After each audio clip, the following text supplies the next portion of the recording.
tobacco. My son gave me tobacco. This are what we do in our meetings, this kind of meetings and ceremonies. So I'd like to have a opening prayer here.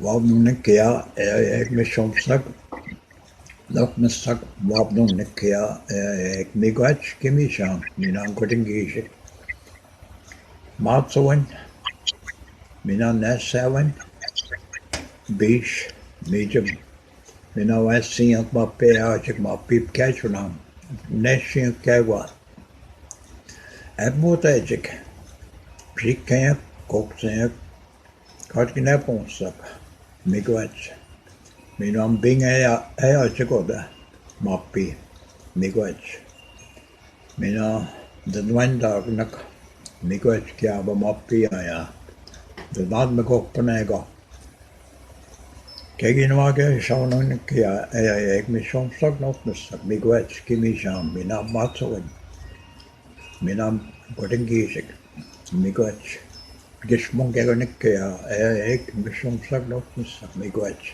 kimisham matsawin nesawin minan bish mijam migwach Gishmong Kiwetnong Gagonika ek Migwach kimisham minan kodingishik mission sak notmasak oda Wujushanang Schweinmishnang Korbishnang Wiwawa Oxiang Mapi Oxel Mapi Pane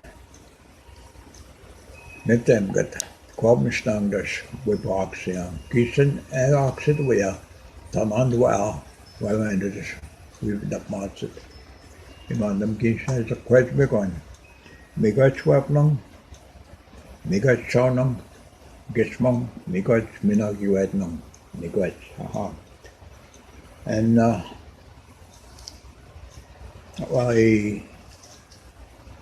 don't hardly hear anybody saying thanks for all that we got. We should be thankful for what you got right now. Even if it's the smallest things, we should give thanks for it. Migwach kimishangda. Machkuitik ayaman. Ekashnoin met chamgak. Kiabagoda migwach takit. Nongodash migwach takit. Kwabmishna, wherein migwach. Wapnung, Shaawnonoo, migwach kwabmishna, Schweinmishna, Wibak Siang Mapi. Oxel Mapi Panem Bombadamgat. Migwach kwabmishna. Gishmong Gagonika ek migwach kimishang manda matsawin. Kiu enlong migwach kimishang manda matsawin and sabokishkok migwach. Migwach wapnong migwach Shaawnonoo Gishmong migwach Minaki wetnong migwach.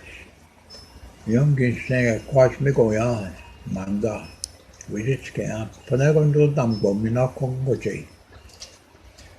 Miso, give me the Creator, give me those gifts to do this. And I've been doing this for I don't know how long, I don't know how I got into it, but I was given a gift to do this, and I've been given a lot of gifts. Even on my birthday, just last Sunday, my son and I went out. We had to go somewhere. I think we went down to the arena for a bingo game or something. And when we left here, just around the corner, there's an eagle flying. Bald eagle. We stopped, and that's the first thing I said was thanks. Thanks for wishing me a happy birthday. Seeing that eagle, Summon and I, we must have stopped there about 5 minutes watching the eagle come down. We come down the river here from where we live there. And that was another gift that was given to us.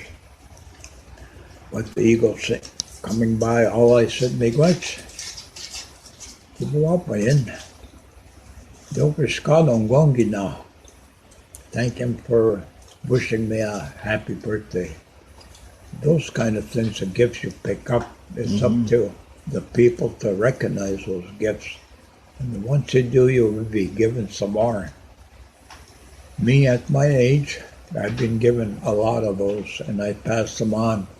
And that's one of the ways we receive those gifts. It's up to you to recognize and give thanks. And once you do start using those gifts, you will be given more in a good way.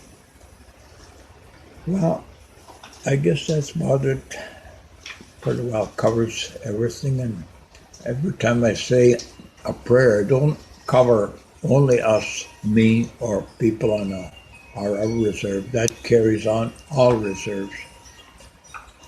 They can hear me, the eagle can hear me and passes on those messages, and they are blessed every time I say prayer for us. It's not only for me or the people on the island, it's for you too.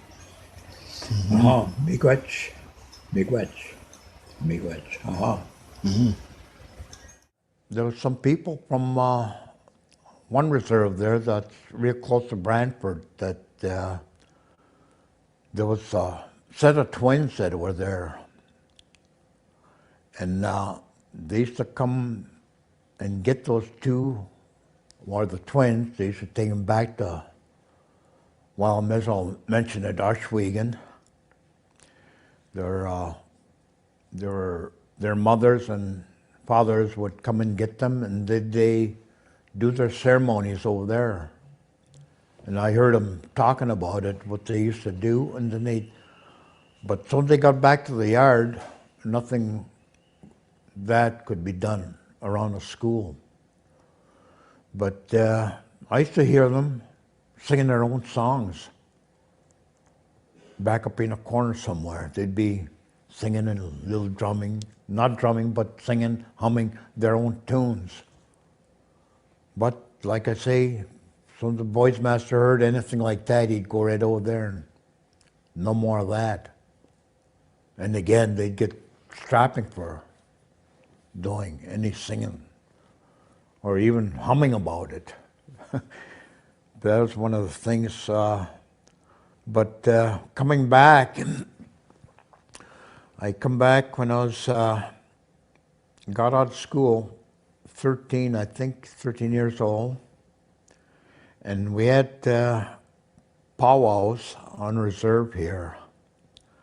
And that's when I really got back into it. My dad had started one here back in 1949, I think, that he started a powwow on his own, and that kept getting bigger and bigger. So I really got into it too, and went with him to different powwows and learned dances. They'd done all the dances, and they'd done all the smudging and all the stuff that they used to do, the culture ways.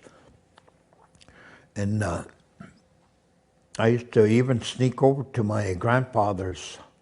He used to have some elm bark teepees back over by the old place. He used to go back there and drum and sing. And about 3-4 others would join him back there. And I used to sneak back there and listen to the singing and the drumming. And I got to go to the ceremonies, and I picked up quite a bit of it.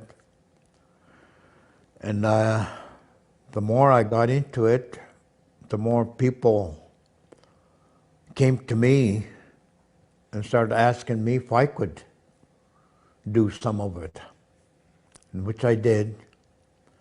And now it's getting deeper and deeper into it. I'm getting into it deeper and deeper.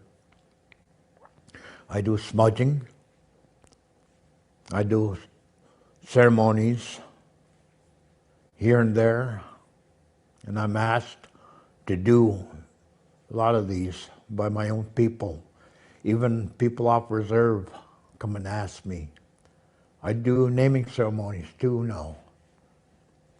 The last one I done was I done 4, and before that I done, I think, stateside, I think I done 4 over there.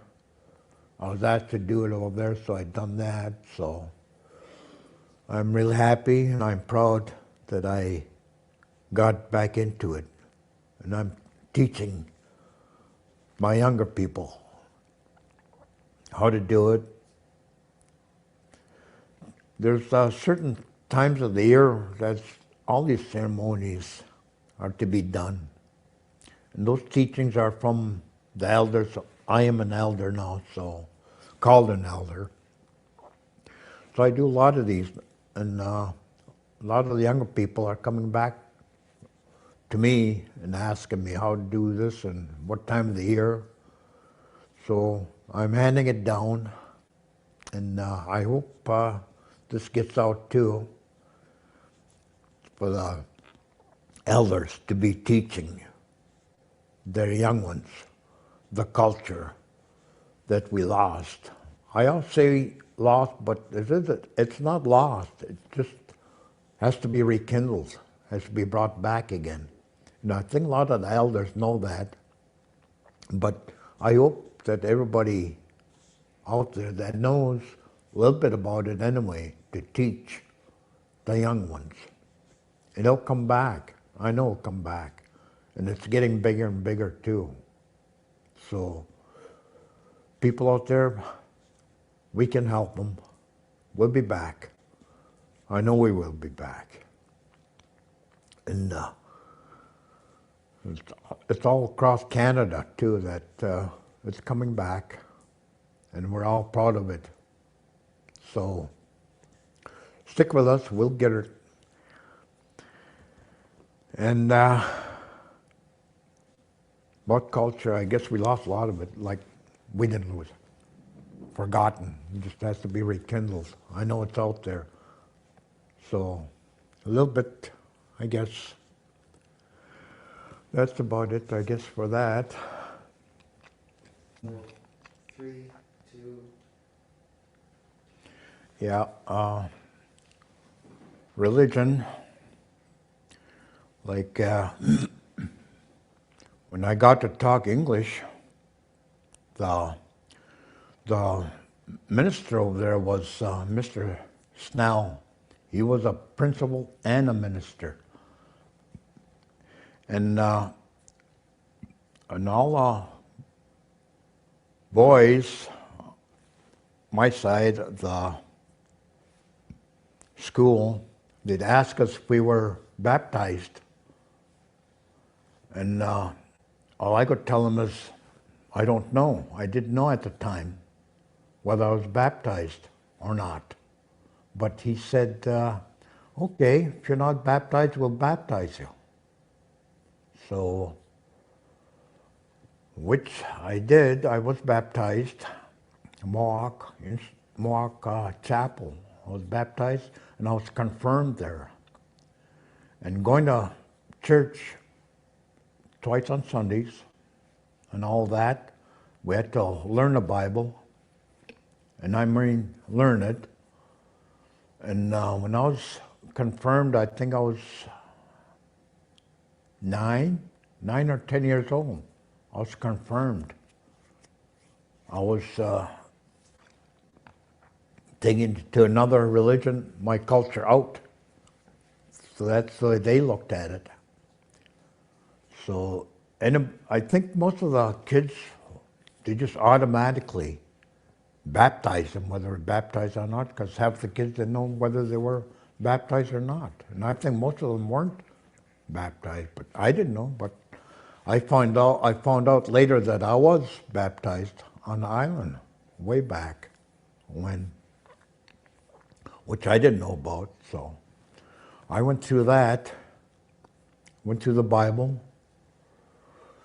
baptized. What do you call them? We call Christians, I guess, Christian people. So to go through all that, to get all the savagery out of us, I guess, and be Christians, be good people. But that's the way that went. The good people, and but all the culture was lost. So who are the good people and who are the bad people? But that's the way we were brought up at the school. We had to be church people. That was pushed on us. And culture was taken away, and we're pushed into Christianity, I guess they call it today. So I guess that's about it on that part. 3, 2, 1. Okay, now we're going back to our culture, which is put aside, but we should revive it, rekindle it, and I think everybody that knows a little bit about the culture, the ceremonies we do, I think we should be bringing it back. Because I think once our people understand our culture, we will get away from all this alcoholism and all this dope that's going on, and all the suicide that's going on. If we bring it back, bring back our culture and help our people, I think that would be the best way to do it. There's a lot of it out there. What I hear all across Canada, there's a lot of it out there, and it shouldn't be. And I urge you to really go that way. Go back to your culture. Listen to your elders and the ceremonies they do. And pick up whatever little bit you can pick up here and there. You pick up enough of it, you'll have something. And that's what we got to do. Bring back our culture. And they'll bring back our people, bring them back together again.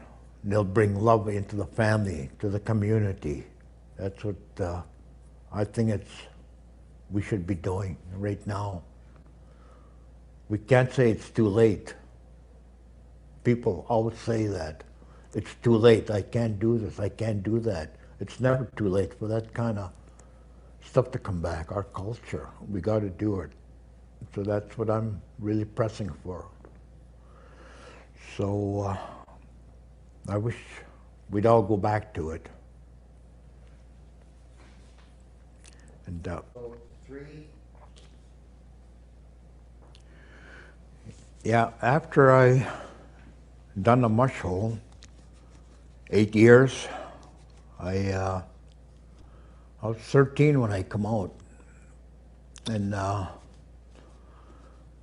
come out, I felt that, what did I learn? What did I learn? Plant cabbage, potatoes, how to put potatoes in the ground, let them grow.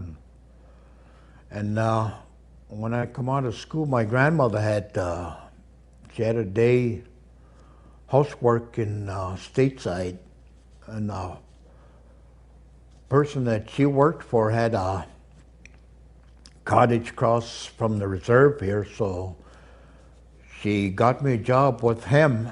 So that's all I done was what I learned at school: rake leaves, plant gardens. So that's what I done for the boss across here. I call him boss.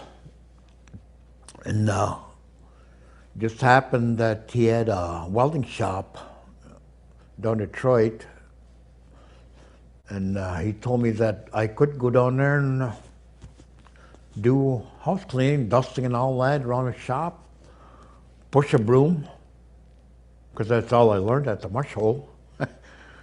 And which I'd done, I went down there, started working over there, stateside, and they couldn't pay me because I was a minor. They could have had him for child slave labor or something like that.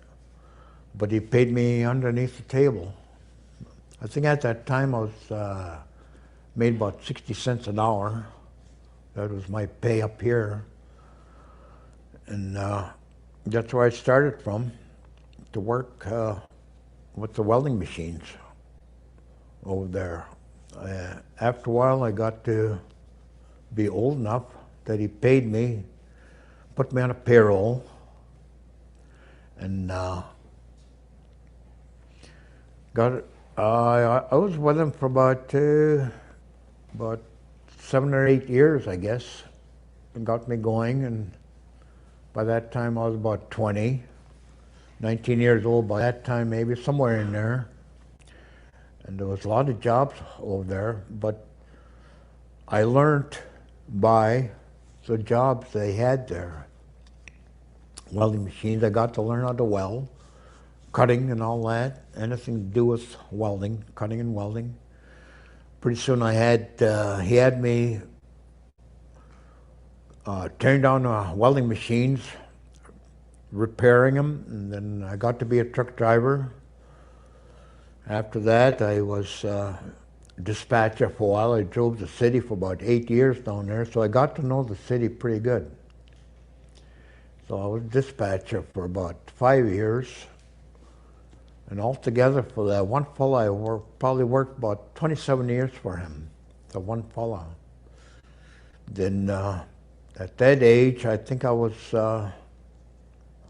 left him.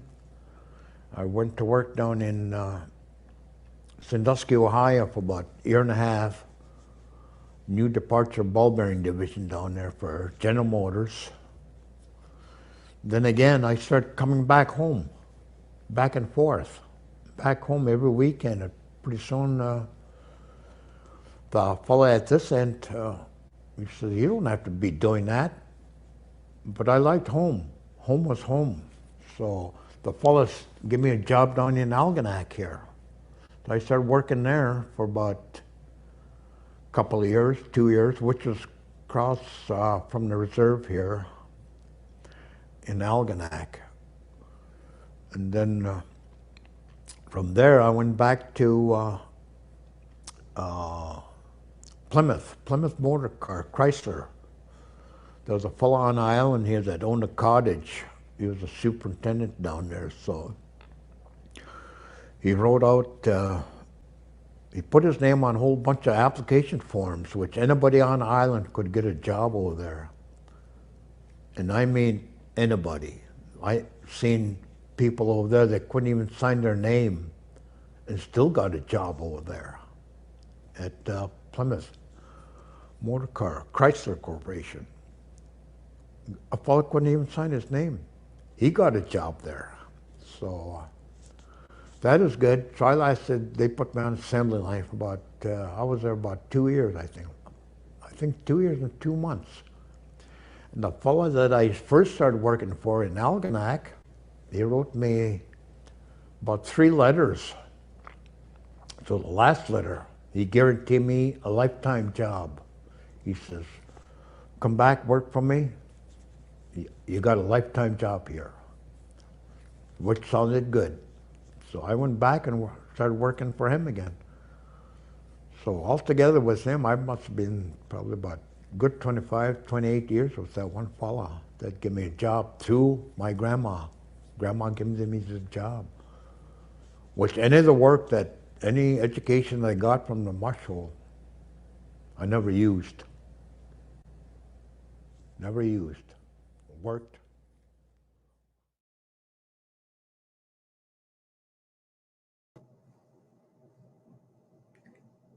We want to say Chimigwech to Elder Eric Isaac for bringing his story and reminding us how important it is that we recognize gifts in front of us and recognize that importance of rekindling.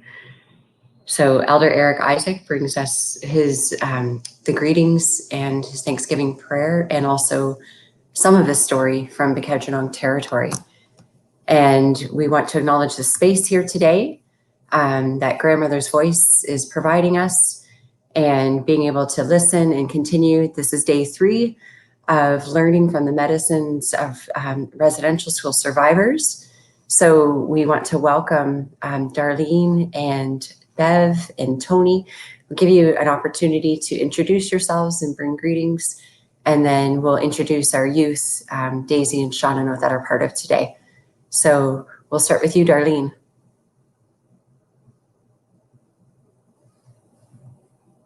Just want to unmute, Darlene.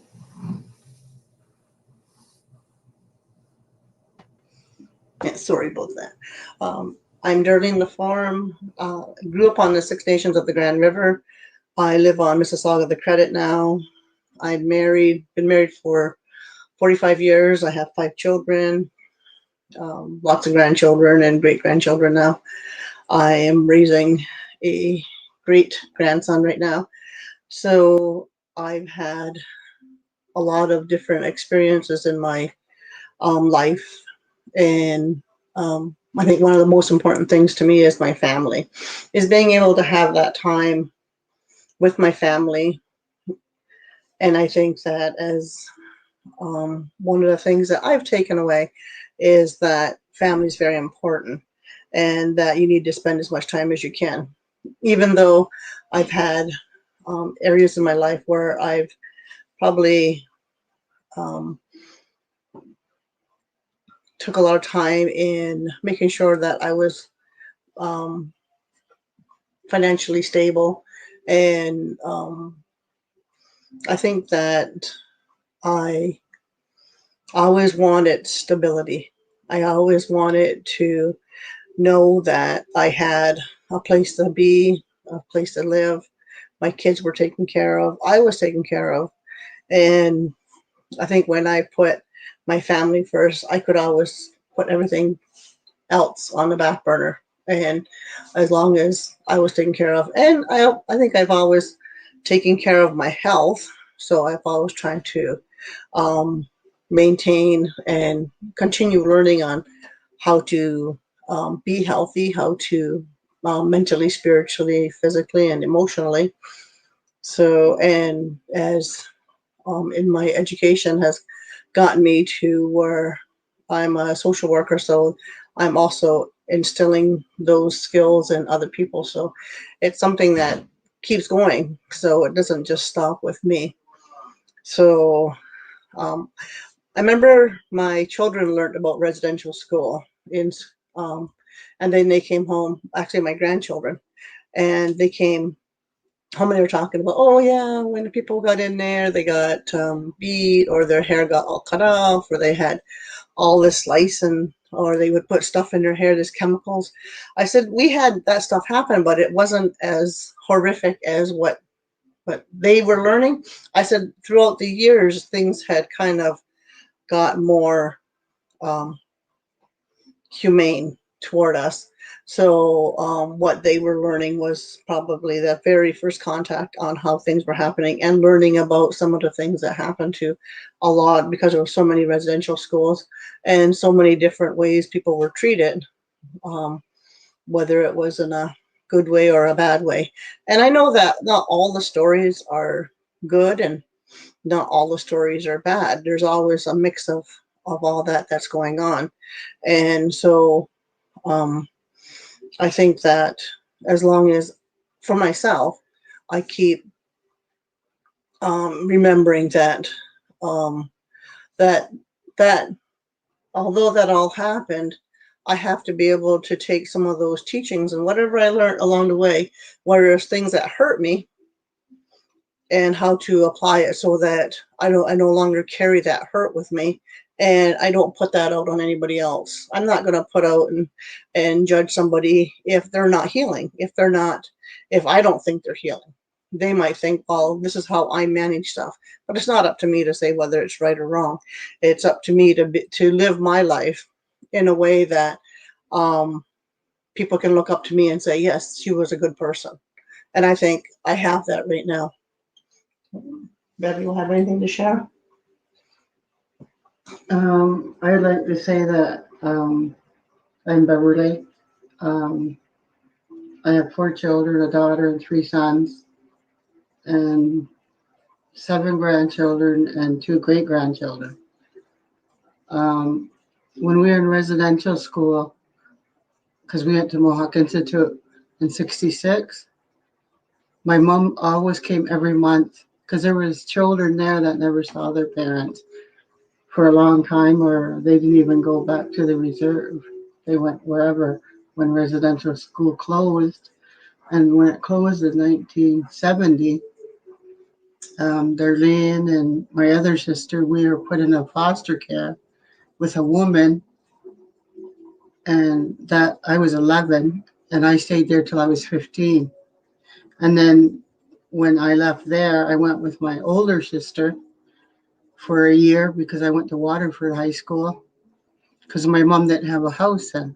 Well, she did, but it was only 2 rooms. So I stayed with my older sister and for a year. And then I went up when Darlene got married, because she got married young.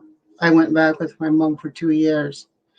And I went to BCI. So I didn't go to Hagersville or any other school, but we had to take the bus to school at that time.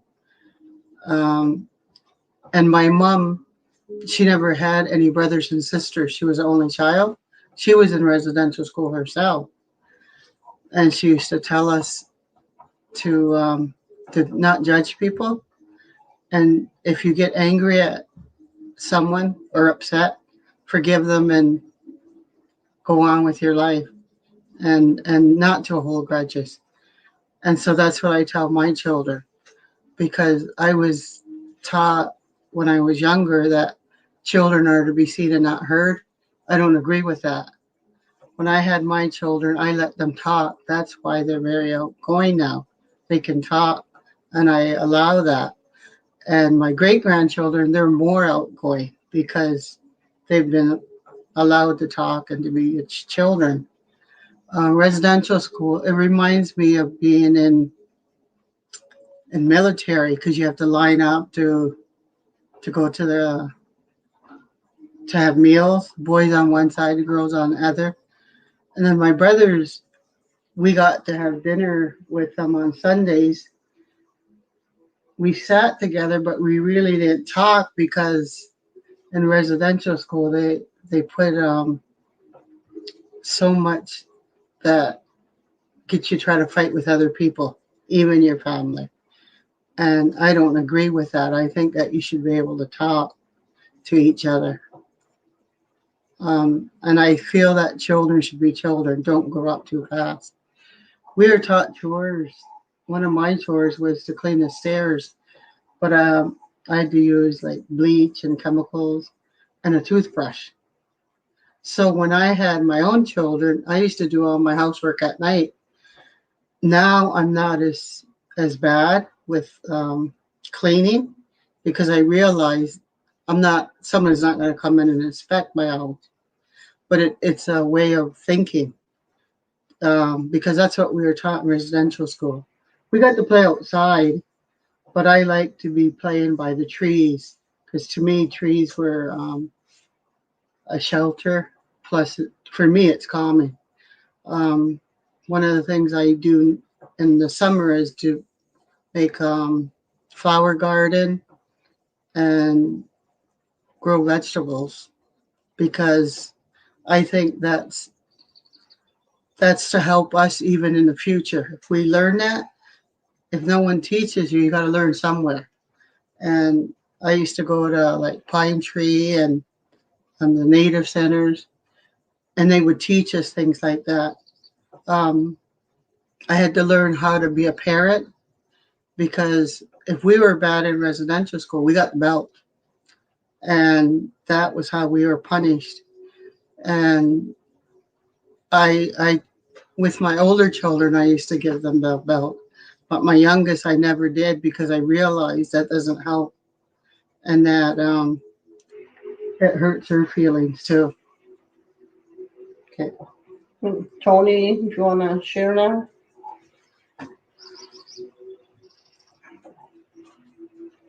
Can you hear you?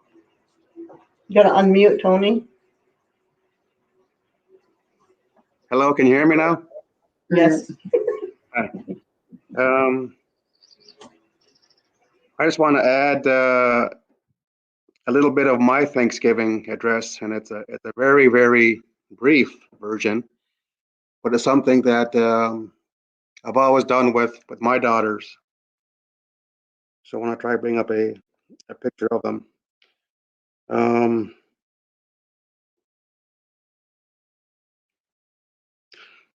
I know one thing that I want to work on is my techno skills. So I just want to try to show this picture, but I can't.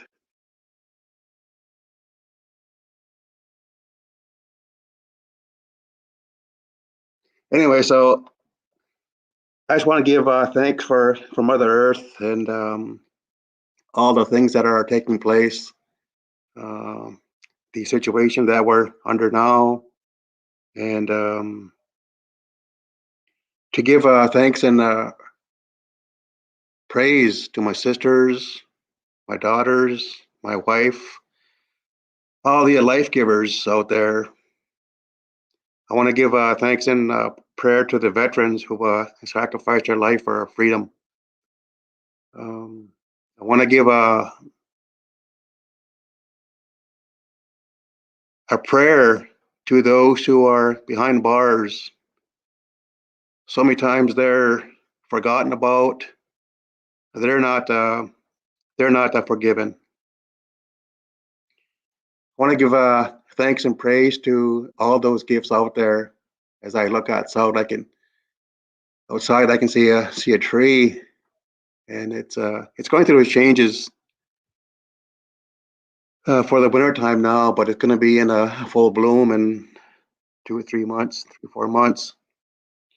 I want to give thanks and praise to the waters, the oceans, the rivers, the lakes, the creeks, the puddles, and all the life they sustain. I want to give thanks and prayers to the four-legged, the two-legged, those that swim, and those that crawl. If there's anything that I've forgotten and is very, very brief, it is not intentional, but it's something that I've been saying to my daughters even when they were not born yet. They were on their way. So it's something that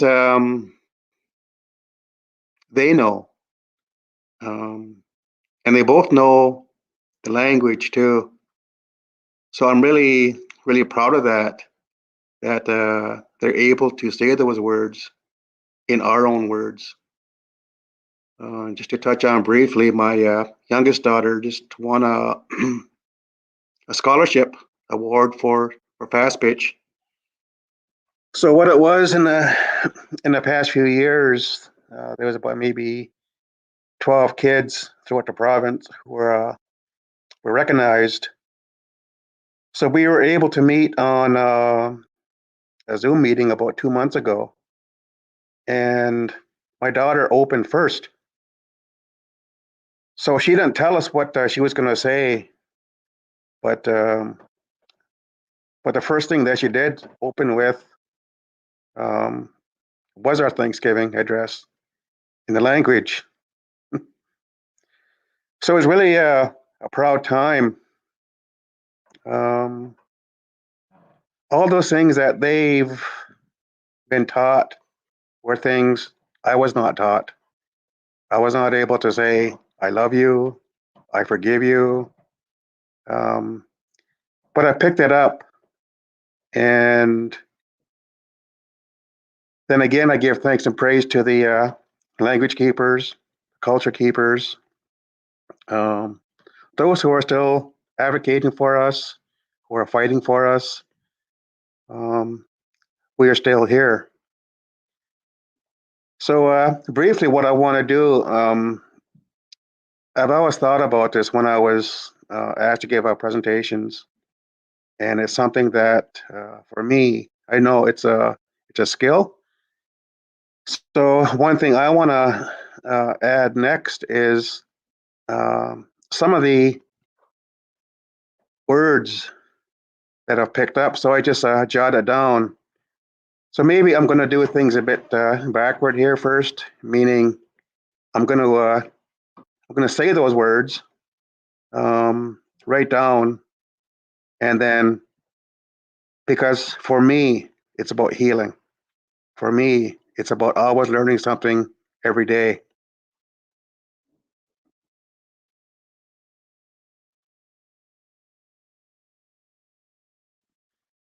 So some of these words I can even say to the youth if they are listening afterward.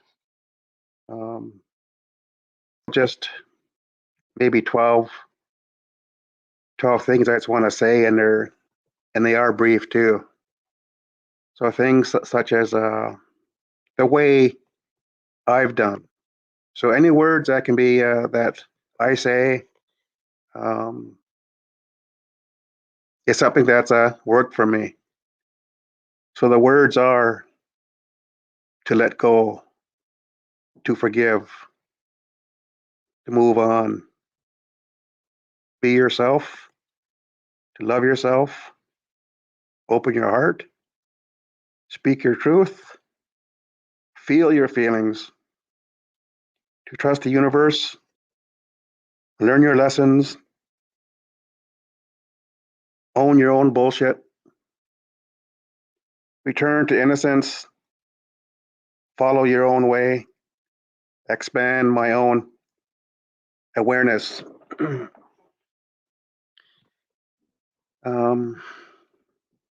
Hopefully just saying those words too for myself, for my own validation. These are words that I've never heard in my life. I think for the first maybe 25 years of my life. But once again, I give strength and the courage to my sisters who were able to say those words to me during trying times, as life as it is now.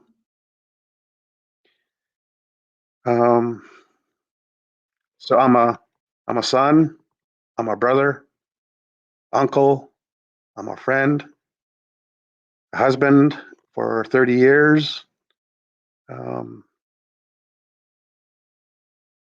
So I'll just stop there for now. And I'll just listen and learn.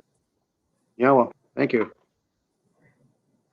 We thank you for those words, Tony. I really think that they're important for us to reflect on and think about in all of us for healing, and to be able to reflect, especially during right now, to be able to have courage and strength to heal and to hold our own. So we thank you for that. I will be reflecting on that as well.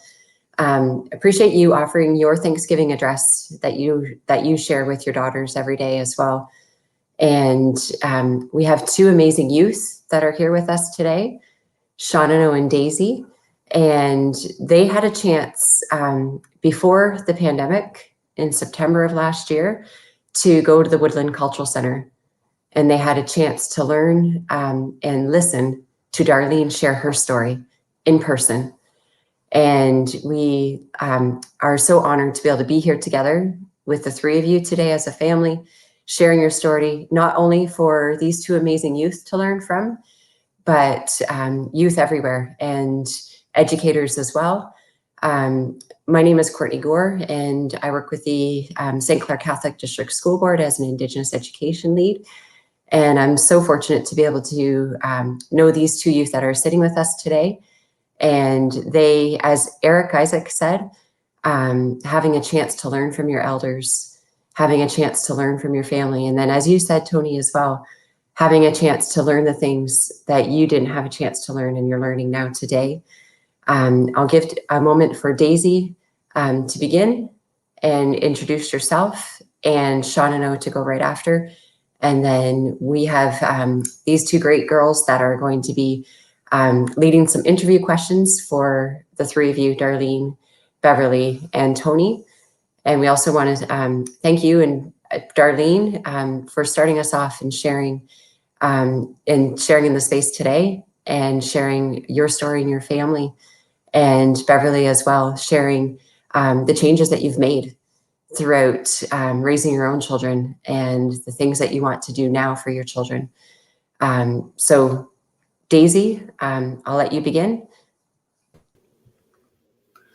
Bonjour, de bekizin stishnikas, Daisy wek nachshamug, makondodem, because no dingiva, and it's not quite endowed, Chipon. Hi, I'm Daisy. I am from Wapo Island First Nation. I am 17 and I go to UCC. I just want to say that I'm really grateful to be here today and to listen to Beverly, Darlene, and Tony's stories.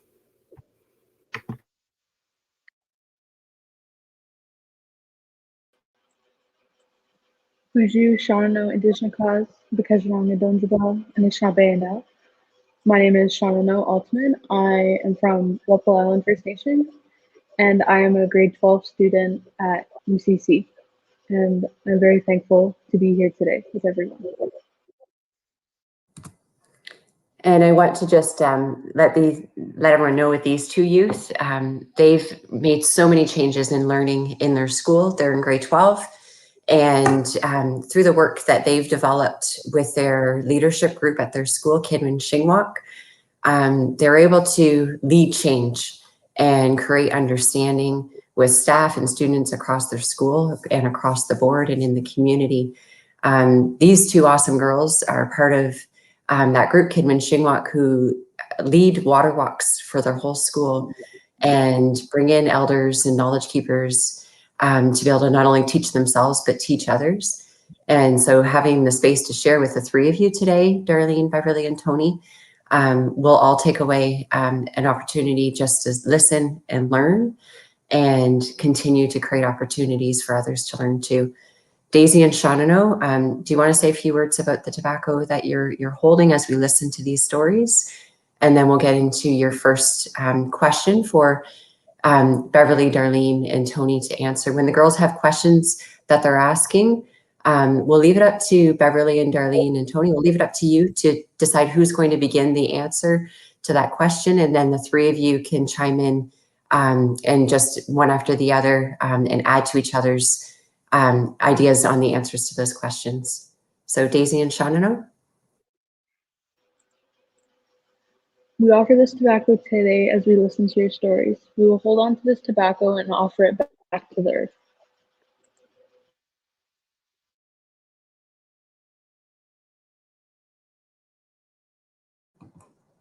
And the girls are going to start with their first question. Okay. Usually when we learn about residential schools, we learn that siblings are separated from one another. Did this happen to you? Yeah, the siblings, as siblings, we were all separated. I think even in, like when we were at the Mushel, the Mock Institute, the boys were on one side and the girls were on the other side. And even in age categories, we were all separated. I'd like to say that I knew my siblings growing up, but I don't. I never knew them. I never knew them in the mush hole. I don't remember a lot of time spent with them. And so that was something I think that we had to work on as we got older and to be there and be supportive. And I think learning from my mom, she always wanted us to get along and get to know each other. And I think she knew the struggles that had gone on for us. What do you think about the separations? I think that's why she came to see us once a month. A lot of times we didn't stay at the residential school. She would take us to a show, and she never drove. She always walked or got a ride. But when we walked from the Mohawk Street to downtown, they had a show. I remember seeing Dr. Doolittle, but it was in black and white. And she would take us so that we were away from there for a couple hours. Then we would walk back. Sometimes she would take some of my nieces and nephews that went the same time. They were older than us, but she took them too because that's part of her family. And I think she realized that it's better to get away as a family, even if it's for a couple hours. And I remember when we were at home, she always took us visiting with elderly people. So I went into personal support worker as a job because I grew up with that. And I took care of my mom when she was sick. I took care of my mother-in-law and they asked me, they said, "Why did you do that, Bev?" And I said, "Because I love you. Sometimes I might not be able to say it, or I don't know how to show you. So I come and take care of you, and I don't ask you for money or anything. I do it because I want to." And that's what I taught my children, to visit each other, even their aunts and uncles, because they might not know them. or if you don't keep in touch, because now everything is on a cell phone, you could have people sitting around a table and they won't talk to each other. They're texting each other. And it's better if you look at each other and talk. So I think our experience was a lot different than what even the boys' experience were. Like we could talk about like how we were treated by the house mothers, the ones that took care of the kids, but we heard different stories from how the boys were treated. So Tony, how do you think about all the separation of the family? I guess I could sum it up in the fact that I was brainwashed. We were brainwashed to think that we needed those type of schools. As a young boy, I didn't recognize that, but as I learned from it and all these life lessons, I've made my errors in life. I'm not perfect. That's how we learn, though. And for myself, to be not told those things, to be not encouraged to have that voice, those things that I'm doing now for my daughters, the oldest one's in her 4th year university and the second one's in her 2nd year university. So all those things I look back at the residential school, the foster home, just feeling that I didn't have a voice. I didn't know what to say. Whenever I was with my peers in high school, they would talk about what the plans were for that evening or for the weekend. It always seemed to be a lot of what I view are those negative things. They would say things like, we went to this party, we drank this, we went to our, there's a small community to us. I think It's called a mall. as a family, we never talked. Well, I might personally haven't really talked to Tony and listened to his story. But what I was interested in, Tony, was what was your relationship with David? David is our my older brother, Bev's younger brother, and he was in residential school with us too. So was he in a separate group than you were? And did you interact with him a lot? Yeah, he was 2 years younger than I'm a 2 years younger than he would have been. And he was like totally opposite from me, or I was totally opposite from him, in the fact that I didn't know what to say. I was, I guess, in fear of if I did say something, even in the foster home, that he would speak up. He would take those beatings first. And I look up to him. He was kind of at that time, what I thought was my protector, because he was so close to me within a foster home. But even in the residential schools, we were in separate groups, just because of our age. And yeah, so that's. Yeah, I think some people don't understand that part of even being in residential school and being on the girl side is that we were still separated. Everything was like in little groups, so age groups, the gender grouping. So we weren't always together. So I think that's the hardest thing to have to come to terms with for me, is to make sure that that didn't happen for me when I had kids. And I learned by reading books on how to parent, like Dr. Spock book on how to be a good parent. So I had to read a lot of stuff and go to groups and stuff and learn about, okay, how can I build my family so we're healthy, so I never have to worry about having my kids gone. And I always did things with my kids when they were young. We would get up and then we would go outside and do something physical. So we were outside all all the, like every season we go outside and do something. So that's how I took what we learned and what I lacked, what I felt I lacked in residential school to make it productive in my life. So looking at all those negative stuff that was going on, how do I make my life better? And then that's how I did it. And I always tried to make sure that I connect with my siblings. We have a younger sibling, Pam. She lives in Hamilton, and I would go see her. She's a little bit different. She's had more, I don't know what kind of trauma she's had in her life, but she lost all her kids. She had one of her children was killed by her husband. And so her life was turned out totally different. When I thought that in residential school, she would have been treated like, oh, Pam, you're the youngest one here. We're going to take care of you and everybody's going to protect you. And then as she grew up to not have those same skills when she got older. So everybody's, what I think I'm trying to say is that everybody's experience is different. No matter how bad or how good you think they are, they don't always turn out the way that people think they should turn out.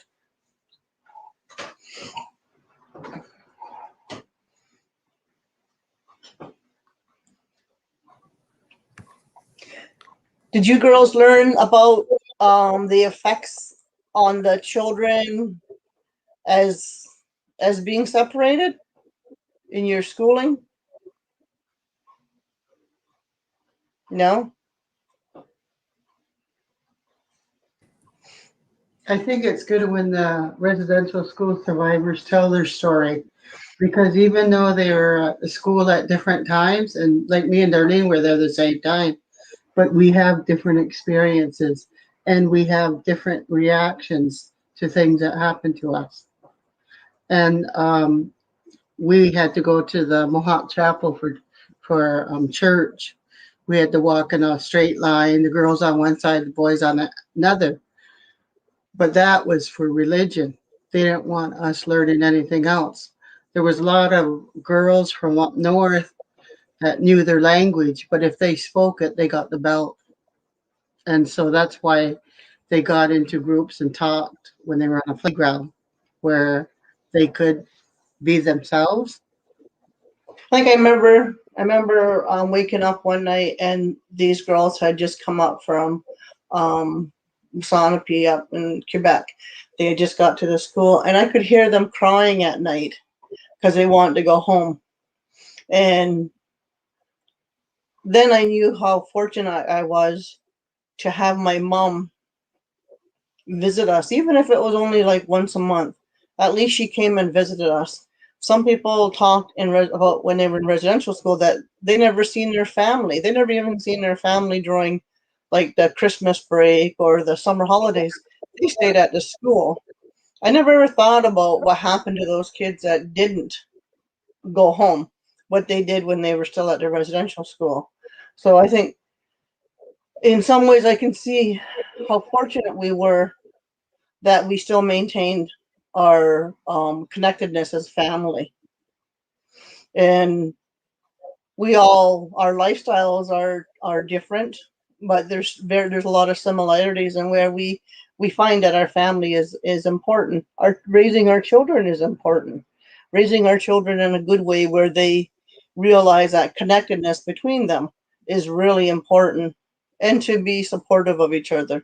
Because sometimes we can put people down and not even know that we're putting people down, or saying, oh, why do you do that? Why do you do that? Like saying, okay, so just saying, oh, okay, when they say something, and then asking them what they need then. What do you need then? What do you think you need? If you're going through this, what do you need? And then like there's people that are not going to talk about what they need, but at least you asked.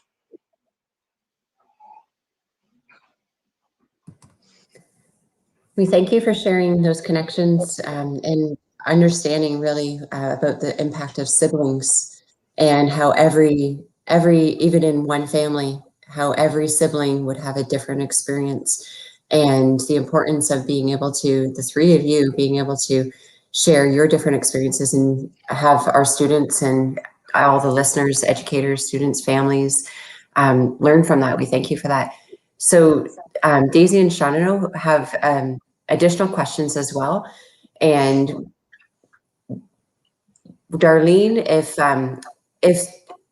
the three of you all have a chance to answer, if you want to give Daisy and Shaawnonoo just a cue to say, we're open for your next question. That way, that'll be good. And then these two girls had a chance, and you're 100% right, Darlene, when you say, and I think maybe Beverly, you might have mentioned it, the importance of learning firsthand. And these two girls, when we went to the Woodland Cultural Center last year, learning firsthand from Darlene, and then in their school, learning firsthand from survivors, and being able to have their peers in their school learn and their educators learn from survivors' stories. That's so important in education today. So we're grateful for this opportunity to be able to learn firsthand from you, to share your reflections and your stories. So I'll ask for, I think Shawna, you might have the next question. Yeah. Yeah. We know that each child's day looked different. Can you describe an average day for you at the school? You want to go first, Tony? You can talk about how a regular day would look for you. Okay, looking back at it, I know there were so many things that were blocked out of my my mind. For instance, I know that some people are able to talk openly about what took place, but there were just so many things that it seemed odd that I questioned in the past 20 years about. I don't even know if I saw my own sisters or girls in the same classroom as when I was at the Mosh Hole from grades 1 to 3, and I knew there were obviously other boys or peers my age, but to even just think, was there girls present? I still haven't acknowledged that, but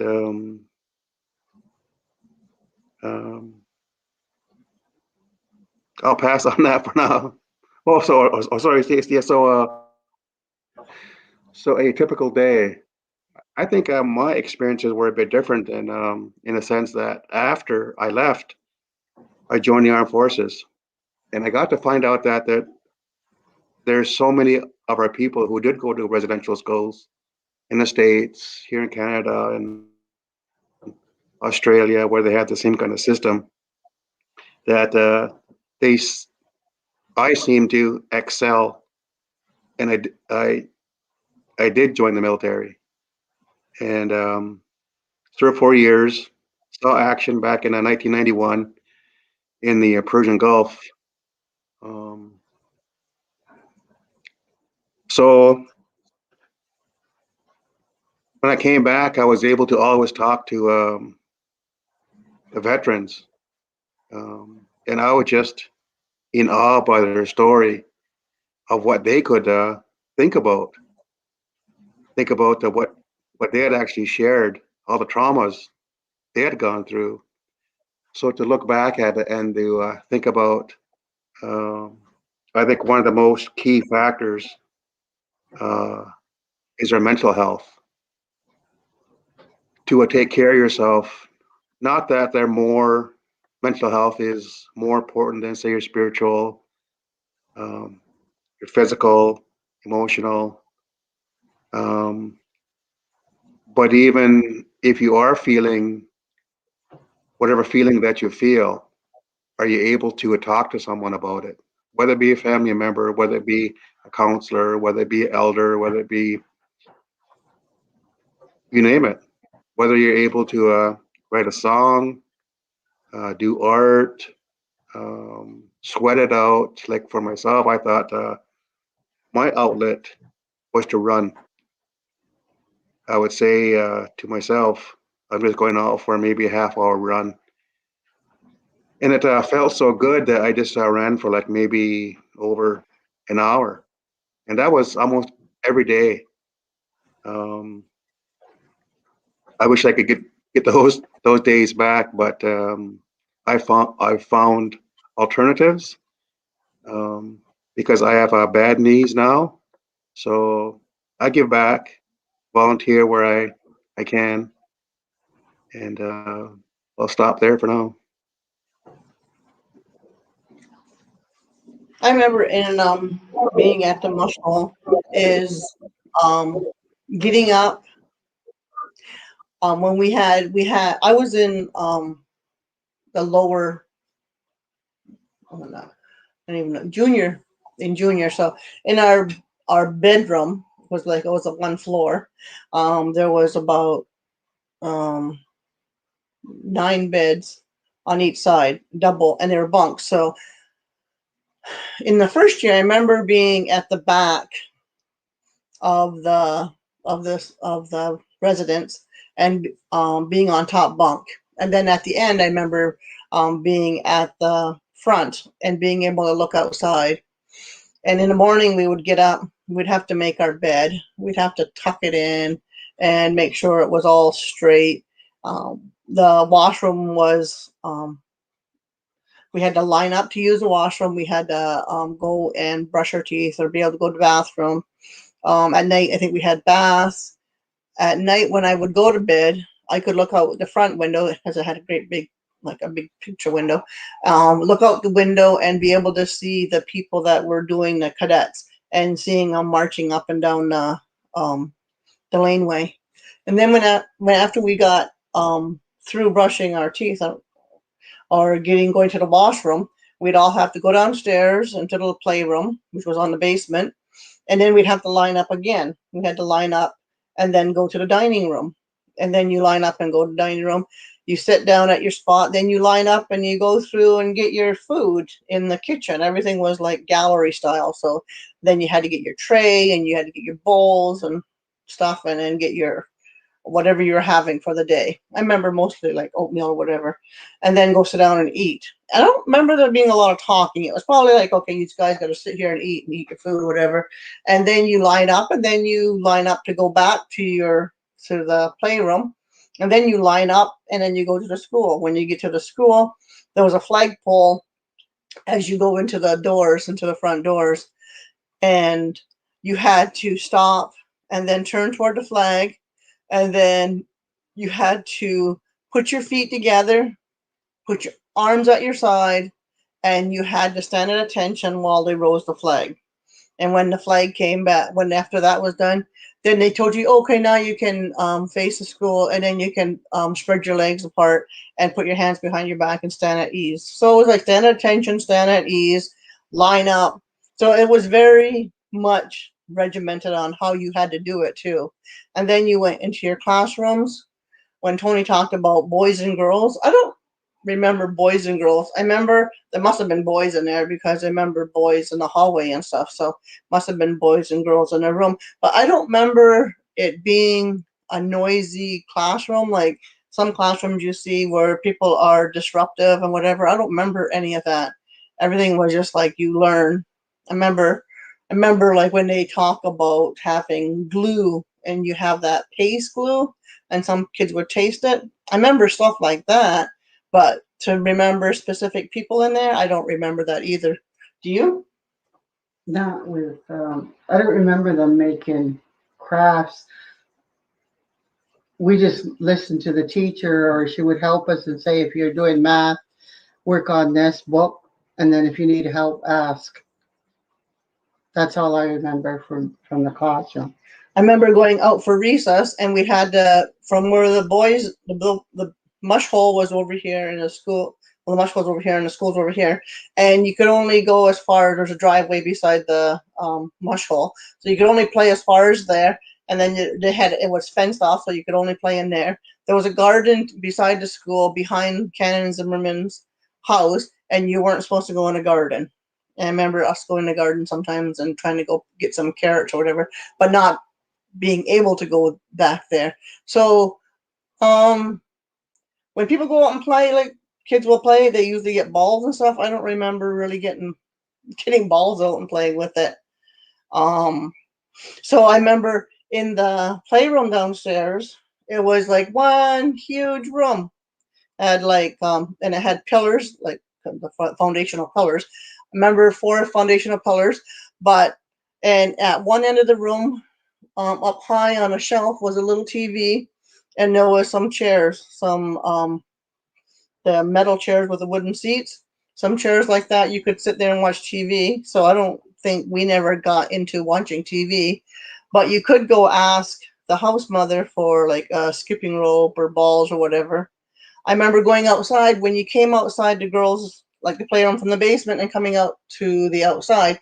It was one big yard, and it was surrounded by tall trees. And I remember the tall trees on the side of the girls' side was just off the parking lot. And I remember those trees were like our houses. So we all had different houses, and we would all go visit each other's houses. But we all kind of picked a house. There was a maypole there. It never had no chains on it or anything. My mom told us that someone had got killed on a maypole. I don't know how they got killed, but so they took all the chains off them. So there was just a pole that was there. So that was the maypole.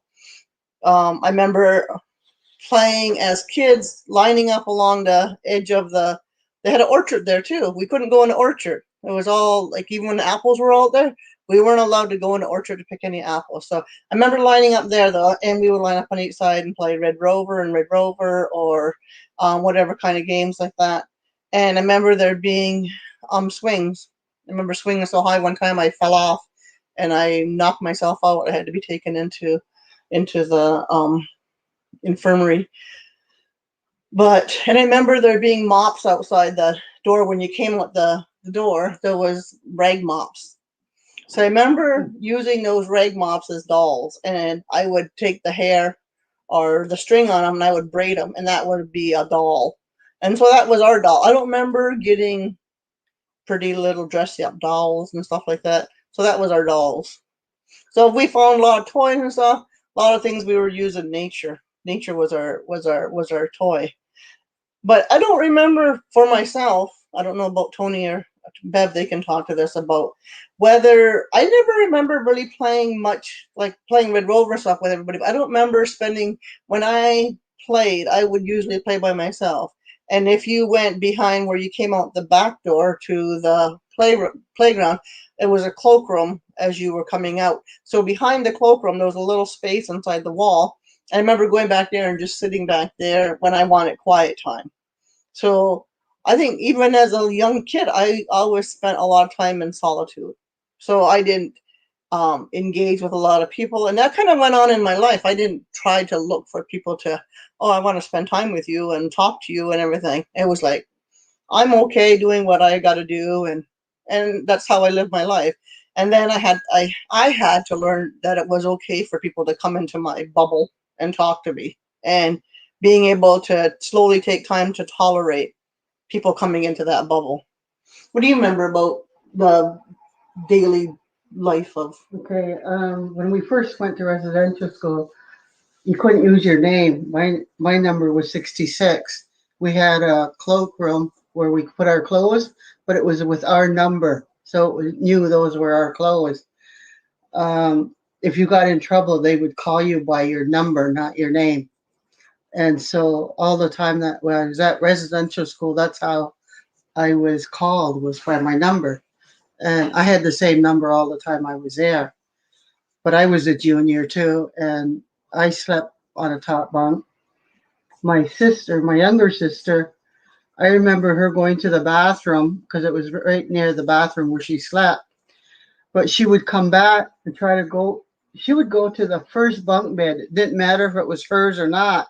And we would try to look for her and says, get out of there. You're going to get the strap if they find you in the wrong bed. And it was just so that we were protecting her so she wouldn't get a strap. And it's the same with, like I said, when we went downstairs, we had to be in a line. We all had to make sure our beds were like military style. They would say, you got to have a quarter bounce off of it. And I think that's why one of the reasons why I got into nursing too was because I already knew how to make a bed. I knew how to make a bed when I was young, and it just stayed with me. Even to this day, when I get up in the morning, I make sure my bed's made.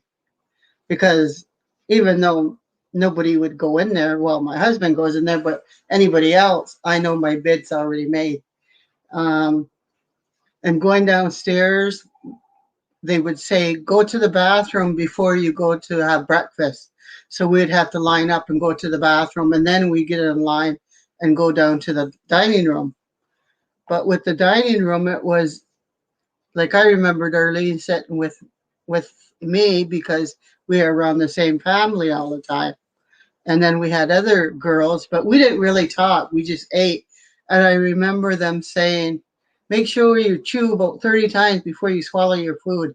To this day, I still chew my food a long time. So I remember Darlene, when she learned how to like march, they would put books on our heads so that you were straight. And Darlene was one of the good ones where her book never ever fell off her head. So I said, oh, how do you do that? She goes, oh, I just try to stay straight. And then we march, even like I said, going to the Mohawk Institute, we would be in a line and we'd be marching down there. Same with going to school, like Darlene said, we had to march to go there. I think one of the things I remember when Bev brought up my sister sleeping by the bathroom, I was glad when she was there, she slept by the bathroom, because there was one of the house mothers that I was almost positive that she would come and get one of the other girls and take her out of her bed at night. So whenever I would hear the noise, I would wake up and I would just kind of turn over and I would watch where my sister was sleeping and make sure that she wasn't getting bothered. So I think even being like that, you had to be a little bit vigilant. You had to listen to that noise and stuff that's going on around you to make sure that you weren't the one getting in trouble and stuff, and that you were being avoided, because you wanted to be avoided at times like that. I remember as a discipline, whenever something was going on, is we had to take a toothbrush and water and bleach and clean the stairs. So that was our punishment if we did do something wrong. What happened to you, Tony, when things were not done right? What happened to the boys?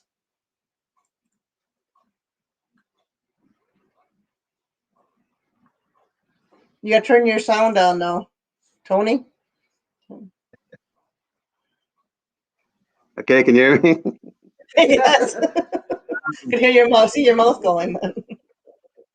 Yeah, there seemed to be a lot of fights amongst peers. The older boys would abuse us. I think about learning how to swim. It was almost a forced thing where the older boys would toss myself. I was like 6, 7, and 8 then, into the deep end, and they wouldn't even bother trying to save me. So I had to learn to either sink or swim. But I know so many times it's like the house father, or else even other boys would abuse us. The house father would take me, for instance. I was sleeping on the 3rd floor, and they brought me down to their office in the main room, or the basement, I guess. And then, without asking questions, just to punish me, strap me and hit me and do whatever they did. But in terms of, we didn't really speak to each other, I guess, about feelings, or I didn't anyway. I didn't think I just blocked that out. Yeah, there's a lot of things I don't remember. Like I remember being asked, "What did you eat?" Like specifically, what did you eat? And I'm like, I don't know. Do you remember what we ate? I don't. I remember eating carrots for my sister because I didn't like. I like them now, but when I was younger and had to have cooked carrots, I could almost puke on them.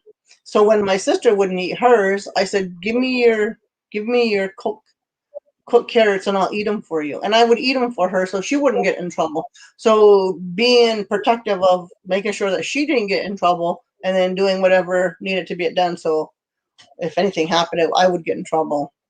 But do you remember what we even ate? I remember eating oatmeal for breakfast. And like you say, having vegetables in the evening. But like I said, I took so long to eat that I didn't rush. So that's why, like even now, I say I don't even rush when I eat now. Um, I remember Sunday when we got to sit with my brothers, Tony and David. I remember them having those ice cream, those little sundaes. That was on Sunday. That was a treat. That's why I remember that on a Sunday. But I think we didn't have anything fancy. Like I don't remember having spices or anything. We just had everything plain. That's the way I felt. Everything was plain. Okay, next question. So, we learned from listening to you that there are experiences that impact you today. We are wondering what other experiences you had that still impact you today. I think of an experience. I don't think it impacted me. It was back then of a memory that we had. When I think about, if I try to think of something that was funny and that was energetic, there was one time one of the house mothers was probably 4'10" or something. She wasn't much taller than we were, or she might have been shorter than most of us. But she had dropped her keys one time, and we were in a playroom, and there was, I think, 4 of us, and we tossed the keys between us, and she kept trying to get them from us, and we just kept tossing them, and we got the strap. And getting the strap, it wasn't even a bad thing. It was like, wow, we got the strap. And then I listened to other people talk about some of the things that happened. Some of those things that were kind of like fun and joyful and stuff like that. And then you get in trouble for it. And then you're going like, that was worth getting in trouble for. Or even like running away. We run away and then we run away. I remember getting almost to Darris's on Cockshutt Road. And then we're thinking, where are we going to go? Like, we run away and they will go to my mom's. They'll go to my older sister. My older sister, we have, my dad had got married to his first wife and had kids. And then his kids became adults. And then he got married to my mom. So when we talk about her older sister, she's already an adult and has kids of her own. So her kids are actually, her older ones are older than us. So I remember they would go to her house. I'm thinking, where are we going to go then? Because we have no place to really go. So Yeah, we did. That's because I went with Darlene when we ran away. We only did it once because we knew we were going to get the belt, and like Darlene said, we didn't know where to go because we weren't close to our aunts and uncles. Even though my mom used to take us there, we didn't want to go and run there because I never ever thought of going to our paternal family because my mom was the only child. So there was only my mom that we thought of going to, or like, because my older sister is my paternal side, but we didn't see the rest of them because the kids were the same age as us. So, and we had to get picked up by the OPP, and the other kids were telling us, next time you run away, don't stay on the main road. That was the main road. So, did you ever run away, Tony? No, I think I was taught just to be obedient, or I was just in fear of doing anything, in fear of Did you have not following. did you have any memories that stand out for you?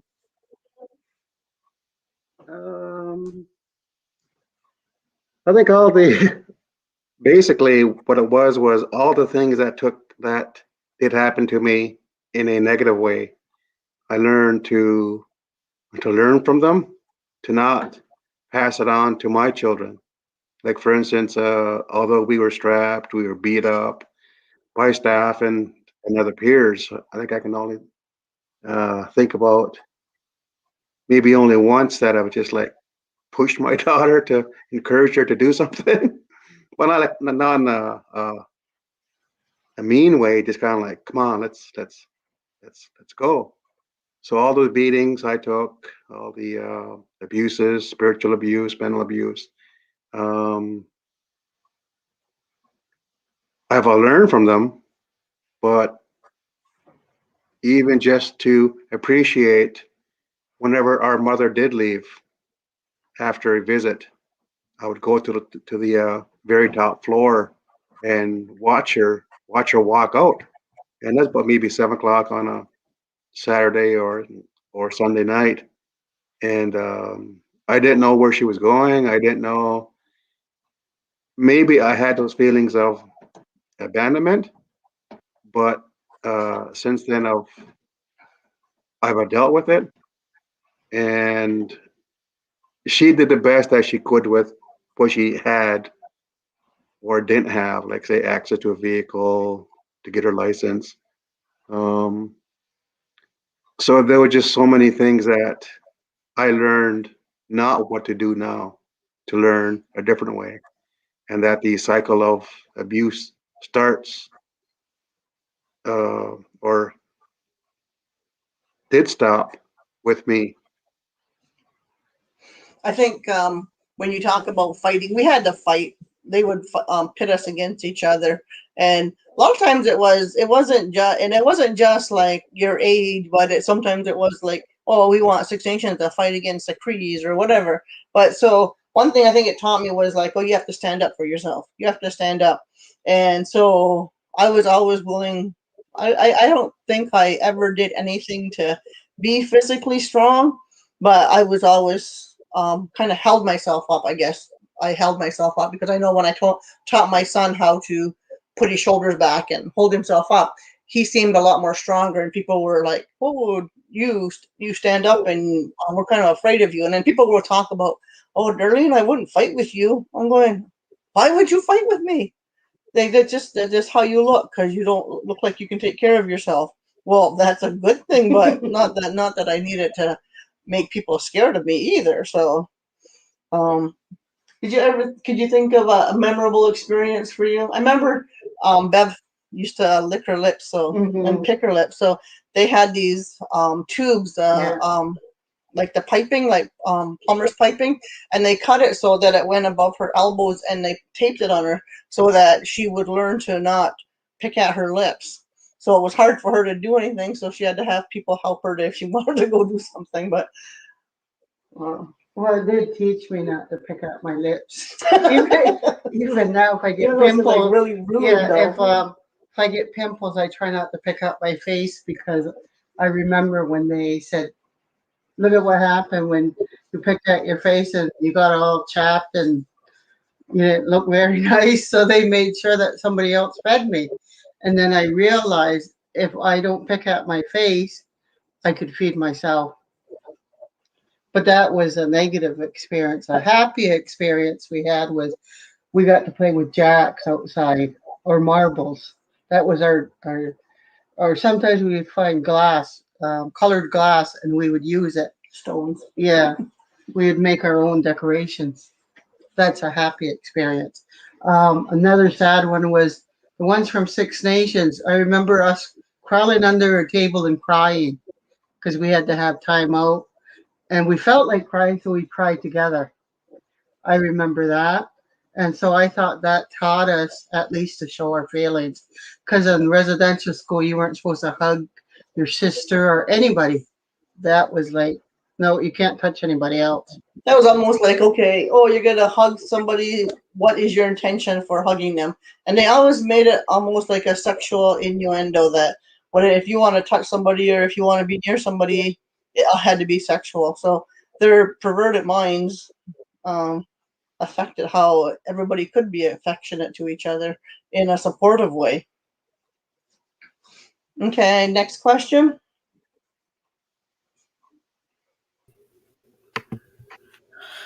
So, do you have other family members who attended residential school, and how has this impacted your family?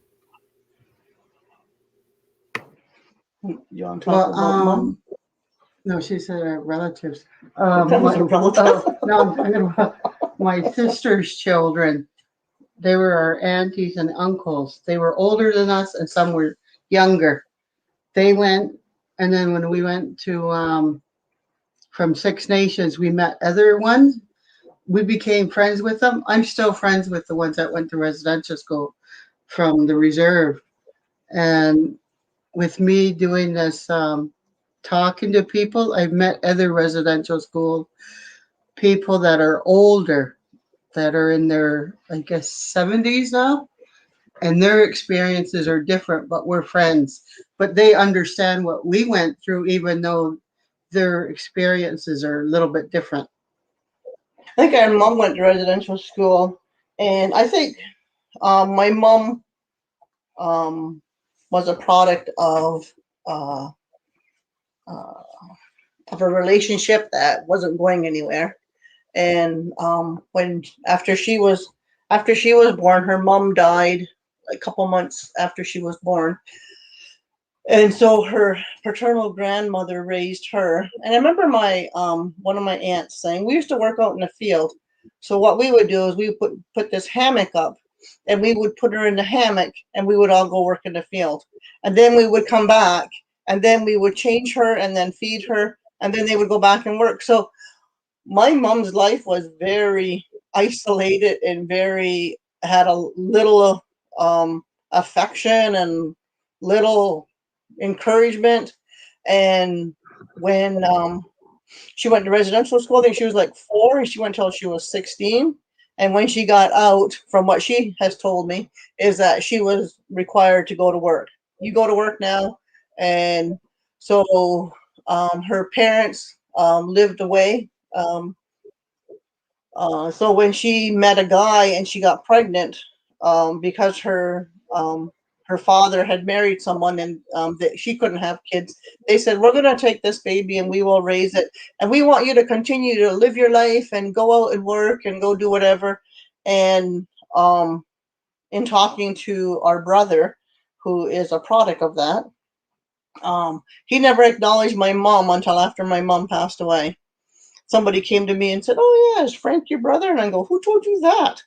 Because he never acknowledged it. And then they said, oh, he did. I said, okay, yeah, he is. If he's saying he is, okay, let's put it out there then. But so it was, I found her life was very put in a box, kind of like. So she went to residential school, and I don't even know if she left the residential school for like summers or holidays or anything, because she never ever talked about residential school too much. And when with her grandfather, or our grandfather, her dad, he kind of laid down those laws of saying, you don't ask anybody for help. You have when she got married, she married our dad. He was older. He was like 13 years older than her. And she had got beat up, and she went back to her dad, and he said, oh, you made your bed, you lie in it. Now go back, and you're married now, you raise your kids with your husband. And in talking to my dad's family, though, my dad's family talked really good about him, about what a strong worker he was, and he would walk like he lived on like concessions, like, okay, about 7 concessions. He would walk 7 concessions to get to one of the main roads to get picked up to go to work in Jordan Station. And so he tried to work really hard and provide for us. But because I find on the paternal side, there was a lot of alcoholism. And I remember talking to my one brother, who was my dad's first family, and saying, what do you remember about when our mom and dad got married? Well, my mom and your dad got married. He goes, I remember there being a tub of beer there. And I'm thinking, holy smokes. And so I can see her story, like on what she would talk about him being drinking a lot. I wouldn't say she was telling a lie, because that was her life. But I could see that, like how people are, they could be doing something, but they're not going to reveal it to everybody else on what they do on the not so good behaviors. So when my dad died, he had got sick. I remember being mad at him for so long because he got sick. And then NCIS had got involved with us because he had got sick, and so they were trying to provide relief for the family. And then after he died, my grandpa let my mom stay at his house because he lived in Quebec. And then coming back and saying that he didn't want us staying there because we were rough kids and we had no discipline, and my mom didn't make us do anything. That's his perception. And so he came back and lived on a reserve in his house and whatever. And I remember one summer staying there with him, and I didn't. Wow, I knew that we had to be outside all the time. We had we got up, we had breakfast, we had to go out and play. And then we came in and and if we were in the house, we had to be quiet. We had the upstairs, and he had come in the door, there's a kitchen, and then there was stairs going up to where we were staying, and then there was a bedroom off the stairs, and then if you went farther, there was a living room. We weren't really allowed in any of those spots. So we were only allowed to go upstairs into our room and be quiet. And my dad and my grandpa and his wife would talk Mohawk or whatever, and whenever they want to talk about anything, so we wouldn't understand what they were saying. And my mom would just say, "Oh, they're just talking about this person or whatever," because she understood it, but she never taught us because she was taught that, if you speak your language, you're going to get punished. So she never taught us the language. And so with her, she was always told what to do. So, and when she had us and we had moved back, I think she had got a certain amount of money to build a house. And I think my grandfather didn't build as big a house as the money that she got. And so that's why she was only allowed to have the girls come stay with her. And then he would say, I don't want you to ask anybody for a ride either. If you have to go to town, you only ask me. And if I can't take you, then you're kind of like you don't go. So she would just take us and go somewhere. We would walk to church or walk to Schwieg, and we would walk to Simcoe Fair. That was like probably about 25 minutes to drive there. We had to walk there whenever fair time and stuff. So we would always walk. And we were probably had really strong muscles and legs and stuff. But she was always told, don't accept rides. So then people would say, we would see you guys walking, and we would feel so sorry for you because we know that if we asked your mom if you would take a ride, she would say no. So I think those things people don't understand about my mom. And I think because she wasn't of her upbringing and residential school, she was kind of like, okay, I'm just going to listen to you. And I think that's why I probably became so strong-headed and said, I'm not listening to you. I'm not going to listen to you and have you tell me what to do. I was drinking when I was a teenager, and he came down to my mom's house, and like there was some other people at my house, and he was telling me, like, you guys got to get out of here. And I hollered at him, and I said, I don't know what makes you think you can tell us how we're going to behave, because your life wasn't so good when you were a young teen either. And he walked away from me, and my mom just said, have your friends leave. So he never really bothered with me until after I got married, because I married one of his best friends who was an evangelist, his grandson. So we were good after that, but up until then, I think he felt he could tell me what to do. And so my mom was she was kind, she was gentle. She knew about some of the medicines and stuff, because she would always pick up the one plantain, and put it in her shoes whenever she was going to go for a long walk. And she said, I'm going to put this in my shoes because it's going to help keep my feet cool, and it'll help my feet. So she knew about stuff like that. And she had taught us, okay, you can go to church, but I'm also going to take you to Longhouse too. We're going to go to Longhouse, and that way she gave us that choices of saying, okay, you know what, this isn't all there is. But we did get baptized when we were with her. But I grew up in a way that saying, okay, you know what, I'm going to believe, I don't go to Longhouse, but I have the belief that creation is out there for us. Creator has provided for us. We use those skills and those plants and things that are out there that are going to help our bodies. And then we're going to be better people if we can do that and be proud of having the sun rise and enjoy that heat of the sun and enjoy that wind when it comes, because that wind blows away a lot of grief and it helps clean stuff off. When it rains, it's cleaning Mother Earth. All those things we're just learning, and I was like, and I kept learning as I grew older. So with the skills that my mom had, remember when CAS was doing a report on her, CAS is saying, oh, she's retarded because she doesn't know how to raise her kids. I don't think it was being retarded. I think it was just not having all the skills that she could have had if someone would have sat down with her and taught her them. So I think, like, as we have tried to do, is try to take what we learned and saying, did we like what we learned? No. So how are we going to do it so we make it better for our families and use those skills to make our lives better? What do you think? Well, also too with Jan Longboat had residential school survivors. She used to have workshops, so we're taught how to do a garden, how to make ribbon dresses, ribbon skirts, and that's just part of our culture. And I'm glad that I learned that because no one else taught us that. So I had to learn from somebody else. Going to Pine Tree and learning culture from different people. That's how I learned how to do some things. Even smudging, even though some people say you shouldn't smudge, that's not ours. I think people can smudge because they want to, not because it belongs to only certain people.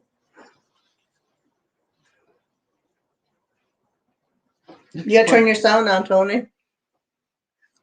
Tony. Okay. Okay.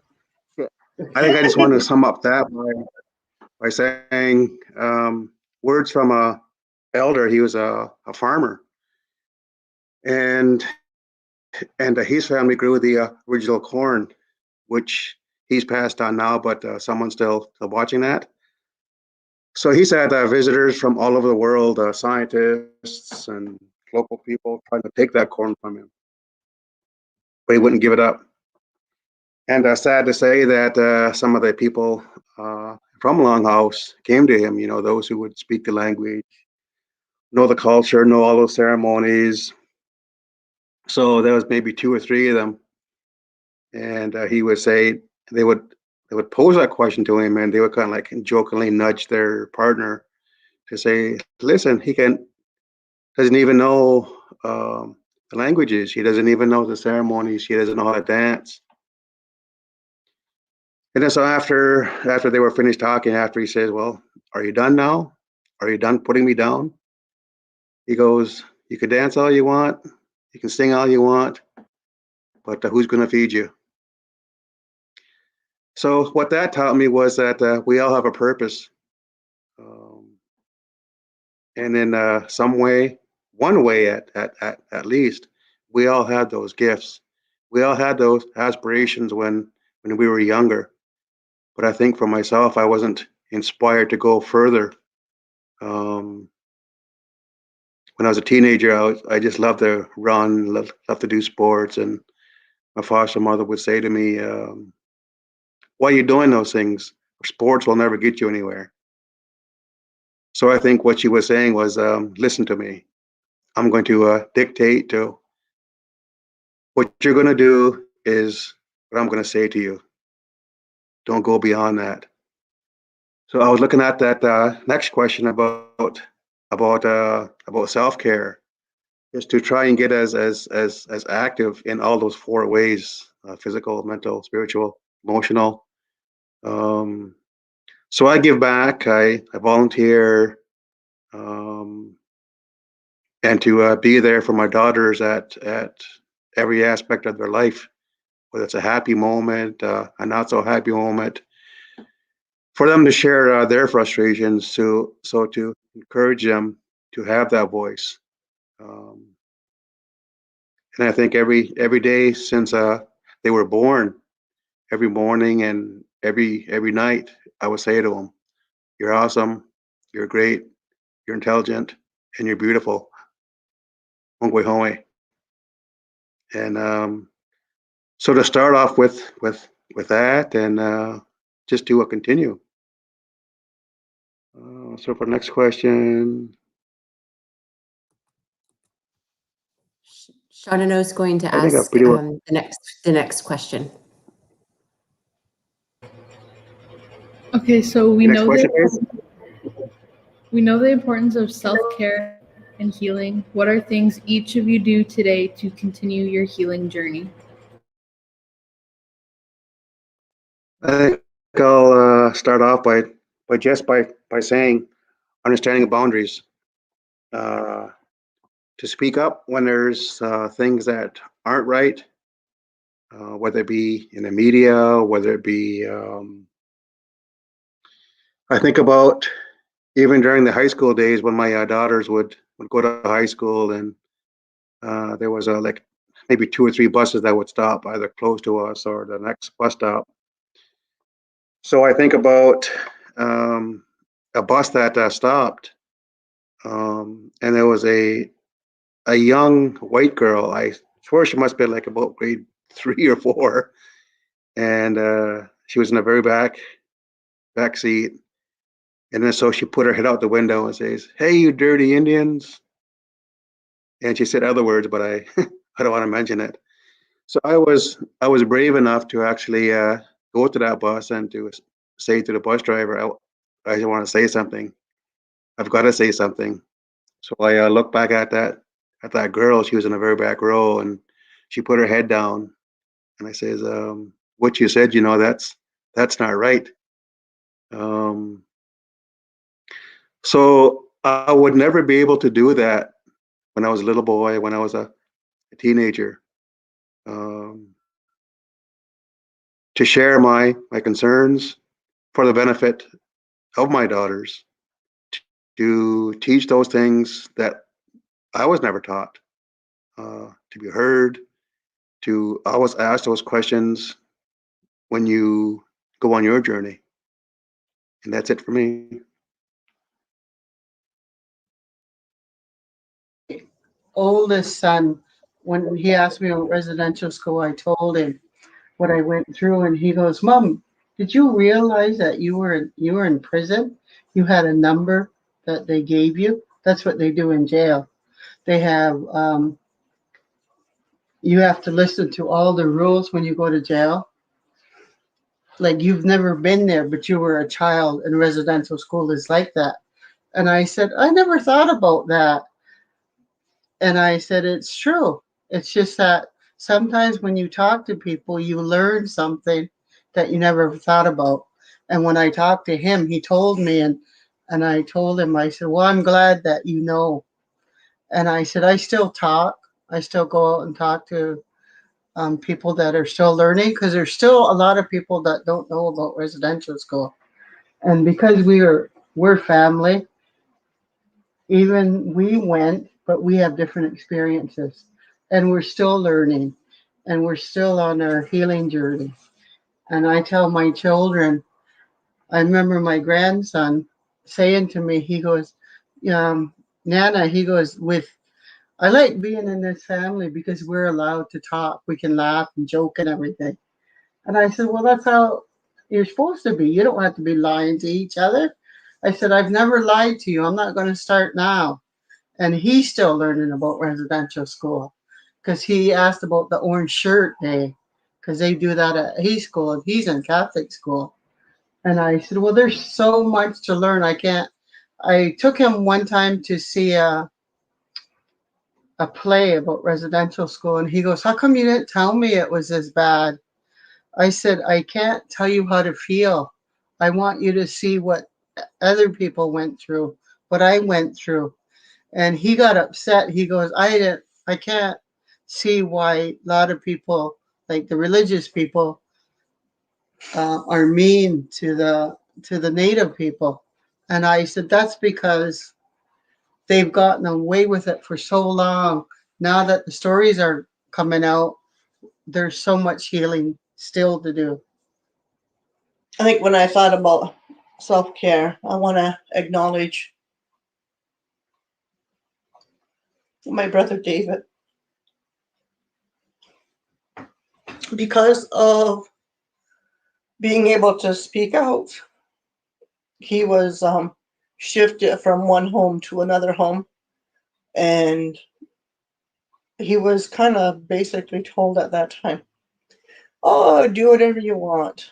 You have a place to stay, you can kind of do whatever you want. And I never knew until after he shot himself, and to learn that he was on drugs.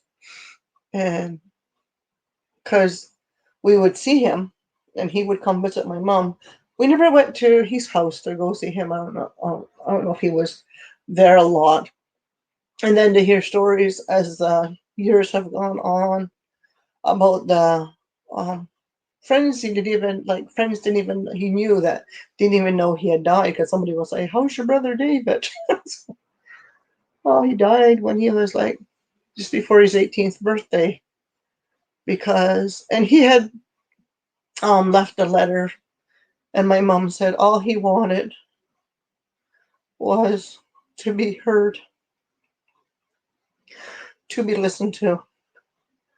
And in my job as a social worker, I sit and listen to people talk. And I had one community member who passed away due to ill health. And in her obituary, she acknowledged me. And a friend and another friend said, Darlene, she acknowledged you because you sat and listened. And I think that's what a lot of people need, is to be sat and listened to. Don't just think that people are like the ones that are older now, that have gone to residential school or have had all their experiences, that they have nothing to say, that they have no feelings. My son worked in a old age home. He was a PSW, and he said that he got along with people because he would ask them, tell me about yourself. And he would sit and listen, and they would say, come on, you got so much time to be with this person. Or he would say, you know what? Oh, that's a good story. I'll come back to you and I'll listen to some more in a little while. And those people would actually get up and do what they had to do with him. Whereas they were really resistant to when someone would come and say, get up, yeah, it's time for you to go eat now. He would say, okay, take your time. I got to go do this and this, and I'll come back and then you can be ready. And they would be ready. So for my own self-care, I try to be out in nature and try to be around my family, around my best medicine is the tiniest ones, the tiny little ones, because they have so much joy, and they just come running and they just want to spend time with you, but you don't have to prove anything to them. They don't have to be a certain way. You just have to be open to the people that are out there. And I think that is something that I've had to learn, is to be that open person. And because I think of my granddaughter, she passed away last year, and she just felt so judged and criticized. And she had a lot of responsibilities, and she was trying to do so much to make her life better. And so I think all we need to do is be there for each other and listen. And I try to eat right. Try not to. I know I learn on what to eat and how much sleep I need, and I have to learn all about how to implement that in my life better. But I think my family is my best medicine, and I'm just thankful, and being thankful for what I have, and being thankful for like people would say, I had a cousin say, Darlene, I'm sorry. And I asked, why are you sorry? He goes, Darlene, I knew that when your mom was raising you, she was struggling. He goes, but I wanted to help, but I couldn't, because I had my own family to raise. And I said, don't ever be sorry for where we are today, because without those experiences, we wouldn't be where we are today. Some of those experiences have helped us to be stronger and to be more aware of being there for our family and for our friends and that people that care and people that need you. So I think sometimes you go through something that's painful, but if you sit back, because I had to be told this, sit back and realize how is it impacting you and how can you help someone else. Like with our stories, we can help someone else understand what happened, that it still affects us today, that those things that happen, but we have to learn how it's going to help to keep us that strong. Yeah, when Darlene and Tony and Bev for sharing about how important self-care is and how that's a really important part of the healing. We're listening and we're hearing your story. And we want you to know that there's many that are joining us today, and they'll be on this stream continued listening and learning from you. So we appreciate that.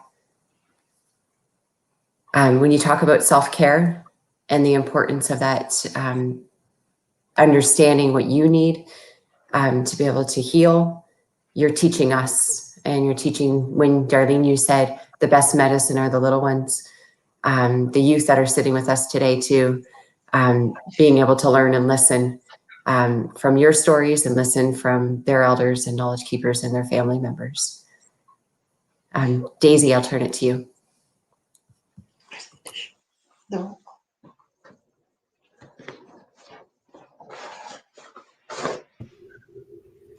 As a survivor, what motivates you personally today?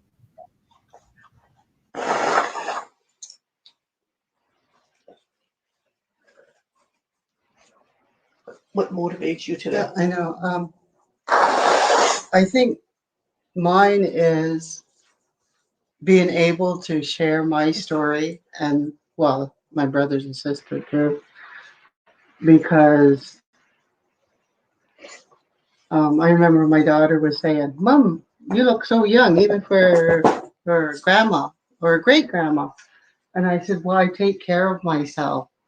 And I said, "I try to have a good mind. I pray for everybody every day, even for my friends and other people that need help, because I think prayer helps.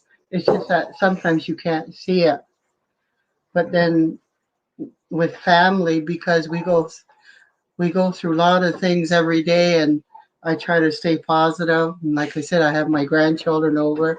I talk with them and listen to them because they're in a different generation. They're going through different stuff.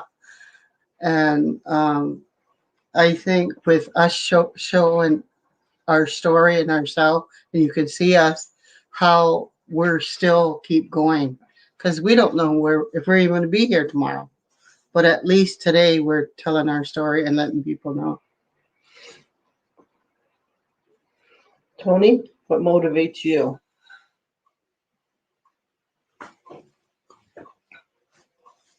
Has he got the sound up? Tony. You gotta go get way back. I think what motivates me is hope. Hope that things are going to get better, but it's something that I just can't wish for. It's something that I know I've got to physically do. So don't just dream, but do those hard things.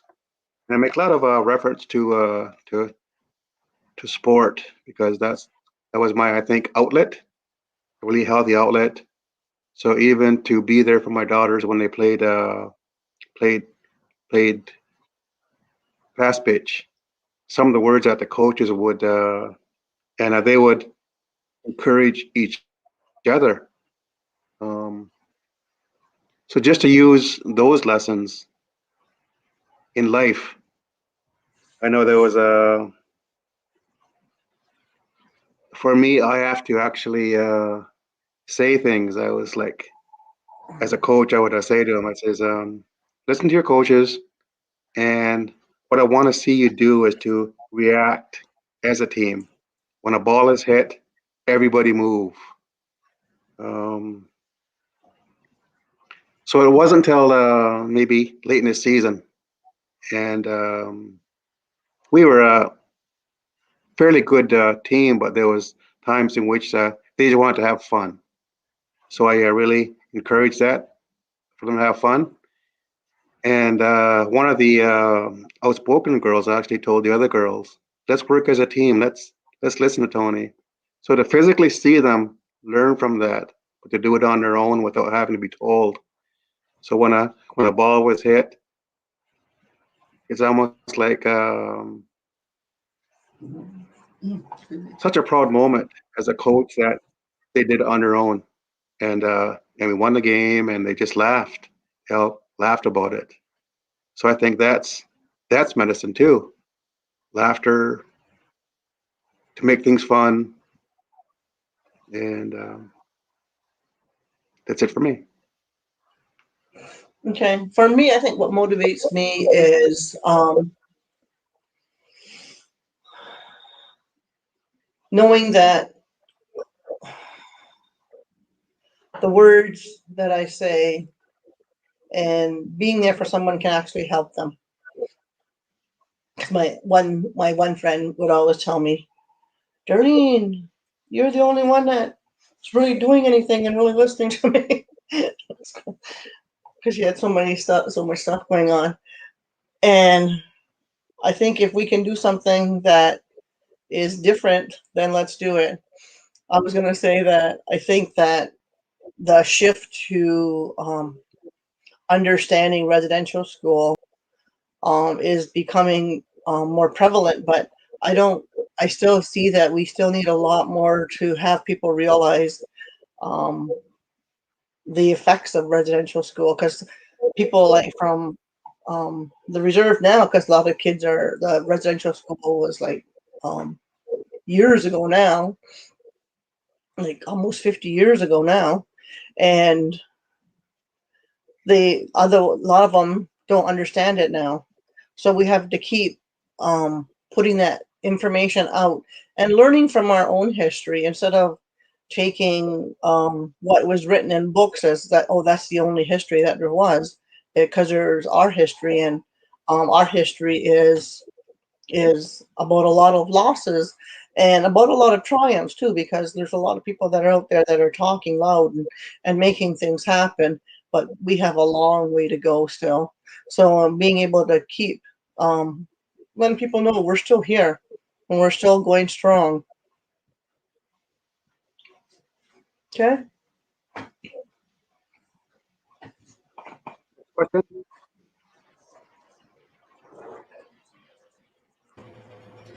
So our last question is, do you have any lasting words of advice for youth today? Youth. The youth? Yeah. I want the youth to know our history about residential school. I'm glad that they don't have residential school anymore, but they can still learn by listening to the stories and also by discussing, um, like especially about family, because residential school was trying to break us up as a family. And I think with us, myself and my brother and sisters, with us telling our story, we're sharing and we're getting closer too to each other, because we can talk about it and talking it to with our own children, our grandchildren, our great grandchildren. It just keeps going. And to be honest, because a lot of people don't believe what happened to residential school. I've never heard of it. So to them, it's like it never existed. For a long time ago. Yeah, and that with us talking, we're gonna keep our story going, and that it will help other people. I think the youth is be open-minded enough to listen to other stories, and remember it's their story. Because I think some people will listen to something and they take it to heart, and then they're all feel like they can't do anything, or they're feeling really sad. But remember, it's other people that are sharing let it stay their story. It doesn't have to be your story, but you can take those lessons and then implement it into something that will improve your life. There's a lot of learning out there that is to be done. I always told my kids, I said, I went to school for so many years, like in public school and high school, and then years after, like 10 years after in post-secondary, in college, and then university. I said, you're always learning. So be open that just because you finish school that you're going to close that book and that's going to be the last book you read. You're going to get into any kind of situation where you can learn more. Take advantage of it. Take advantage and continue to learn, because it's going to make you wiser and stronger. I think I can end by saying things like always give back. No matter where you're at in life, there's other people out there who are in much worse situations than yourself.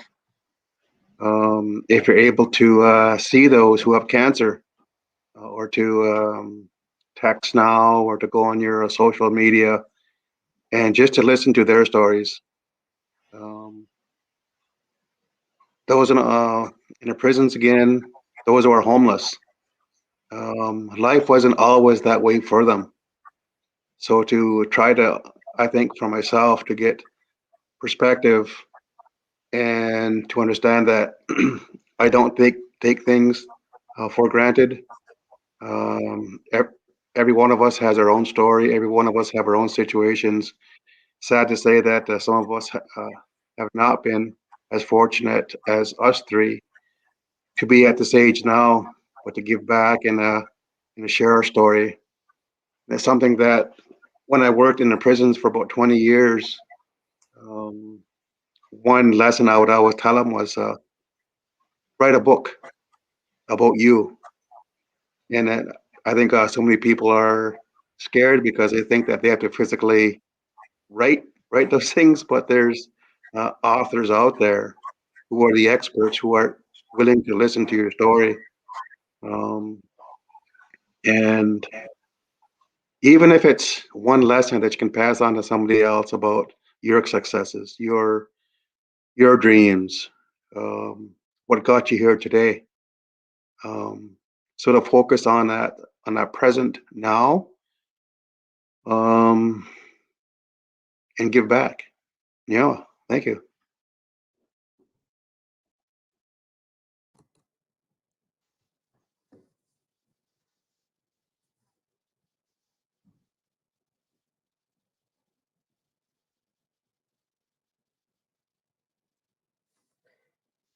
So we want to say thank you to each of you for sharing your stories, and that last question about your messages for youth will really resonate with Daisy and Shaawnonoo here.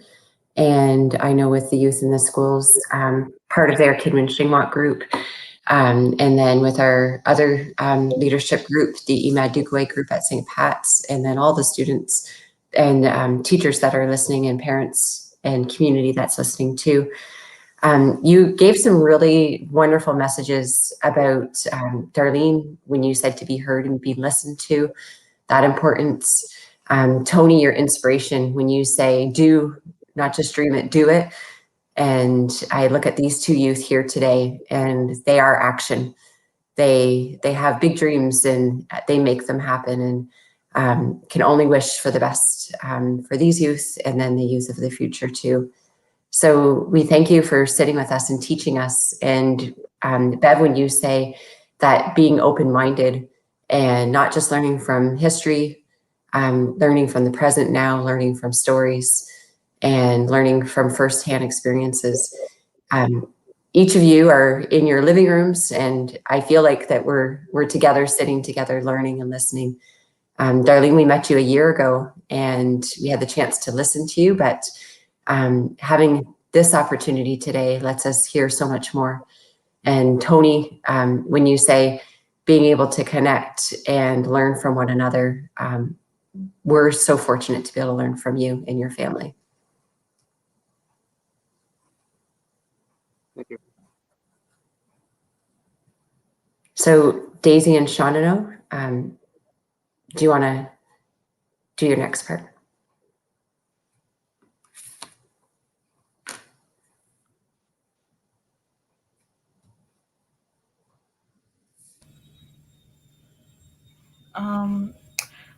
We're going to take this tobacco and offer it back to the land. We thank you for sharing your stories for so many to be able to learn from you and your journey. It's important for us to learn from your resilience. We offer you a prayer in Anishinaabe. Abmoshanong, Wijushanong, Kenegego, Eshtugayon, Nigan Nakaya, Panet, Rowanet, Miigwech, meet you.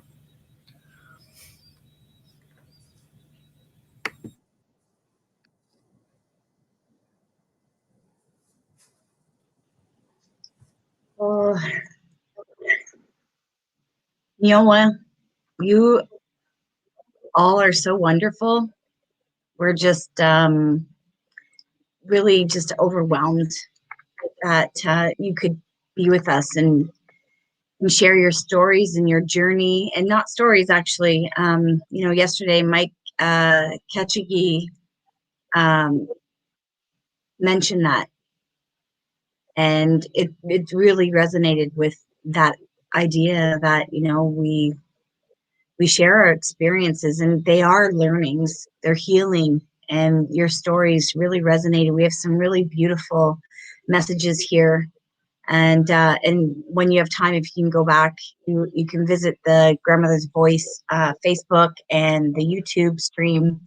And so just wanted to thank you all so much for being with us and sharing your messages. Bev, I was with you at a school in Halton, I think last year or the year before. I'm getting mixed up before COVID. And it was beautiful. I got to sit with you as you were a speaker there. And Tony, your name's come up in community with other people that I know. Darlene, it's just really wonderful how this is really starting to shift where we're connecting with each other without even really meeting each other, maybe personally for the first time. This is it, where, you know, experiences and the girls meeting you earlier, Beverly, we're all supposed to be doing this work. Very, very meaningful relationship building, very meaningful for healing as a nation. And so, Nyoangoa, I know Sherry has, Sherry's in the room as well, and we can only have so many on the platform. So I'd like to have her come in as well and just offer herself, her messages to you as well.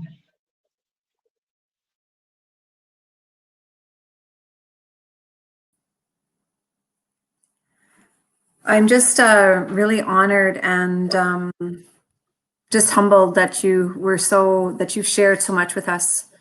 As I sat in the back room listening to you, I can only imagine some of the things that you've gone through. And as a residential school intergenerational survivor, my mom went to residential school, so I remember hearing an awful lot of those similar situations, as well as when we talk about having fun and the fear of having fun and not speaking up. And I heard you say that as well, Tony, that you never really spoke and said certain things.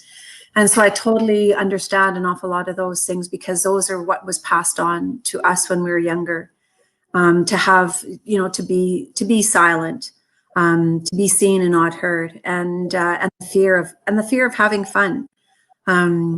It's very difficult. And I just want to say, you know, my humblest thank you to the three of you and to our youth who are here with us today. Courtney, thank you so much too for bringing everybody together. You truly are a leader in your community, and we're just so honored and thrilled that and grateful, you know, that we're on this journey together with your school board, our school board, and building community and bringing our stories to the community that other people can hear and learn. I was in a book last night, and I was a moderator, and some of the people in that book club were older, and they never knew anything that was going on, and they have that history degree or an anthropology degree, and they had no idea the extensiveness of the residential school and the trauma that's placed on our ancestors. And you know, and it's about time that our stories come forward.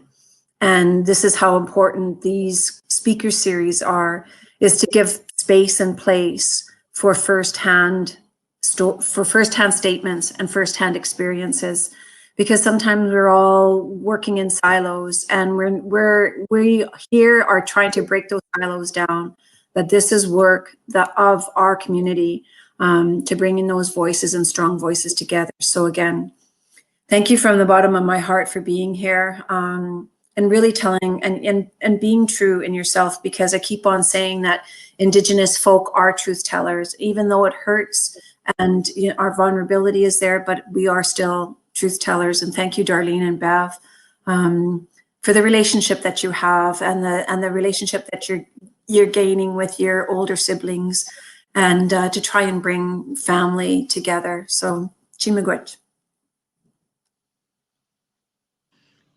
Yes, I actually would like to acknowledge again, Courtney, you're a champion in everything that you do with the work that we've been doing, the collaboration that we've been doing with our other school boards, the Halton Catholic School Board in Niagara, Hamilton, Waterloo, St. Clair, and in Windsor and in Halton. We were able to do this. We were able to bring this project together. We were able to bring people together that maybe they haven't seen each other in a while. This speaker series is really moving a lot of people, and some of the messages that we've been receiving is we need to keep this going, because this is the healing that our ancestors have been telling us about, and our elders have been sharing. So again, Nyawangoa, thank you all so much for being here. I want to actually, Tony, before you go, you had mentioned the story about corn, a gentleman that grew corn. Was that Marshall Barkley's story? No, it's the late Joe Squire. Joe Squire, yes. Anyway, thank you. I just needed to know that in this moment. I also want to add, Yes. so just even thinking about Eric Isaac opening us up with the greeting, and thanking both Eric Isaac and Cecil Isaac for helping get that together from the Kejunong territory. And it's the elders and knowledge keepers from our local community partners, Cecil Isaac being one of those, and being able to lead these girls and the youth, being able to be present with them and teach them. There are so many that I could thank, but I'll just begin that piece with Eric opening it, today's greeting and Thanksgiving address, and starting us out in a good way. And then that leaves these two girls to continue that journey and continue what Tony says is, don't just dream, do. And these girls are part of that. So miigwech for that. Yes, thank you, Courtney. Actually, Cecil was with us online too, commenting. So we talked to him back. Anyway, thank everyone so much for your time. And please visit the Grandmother's Voice stream so you can see the messages that were sent in for you all.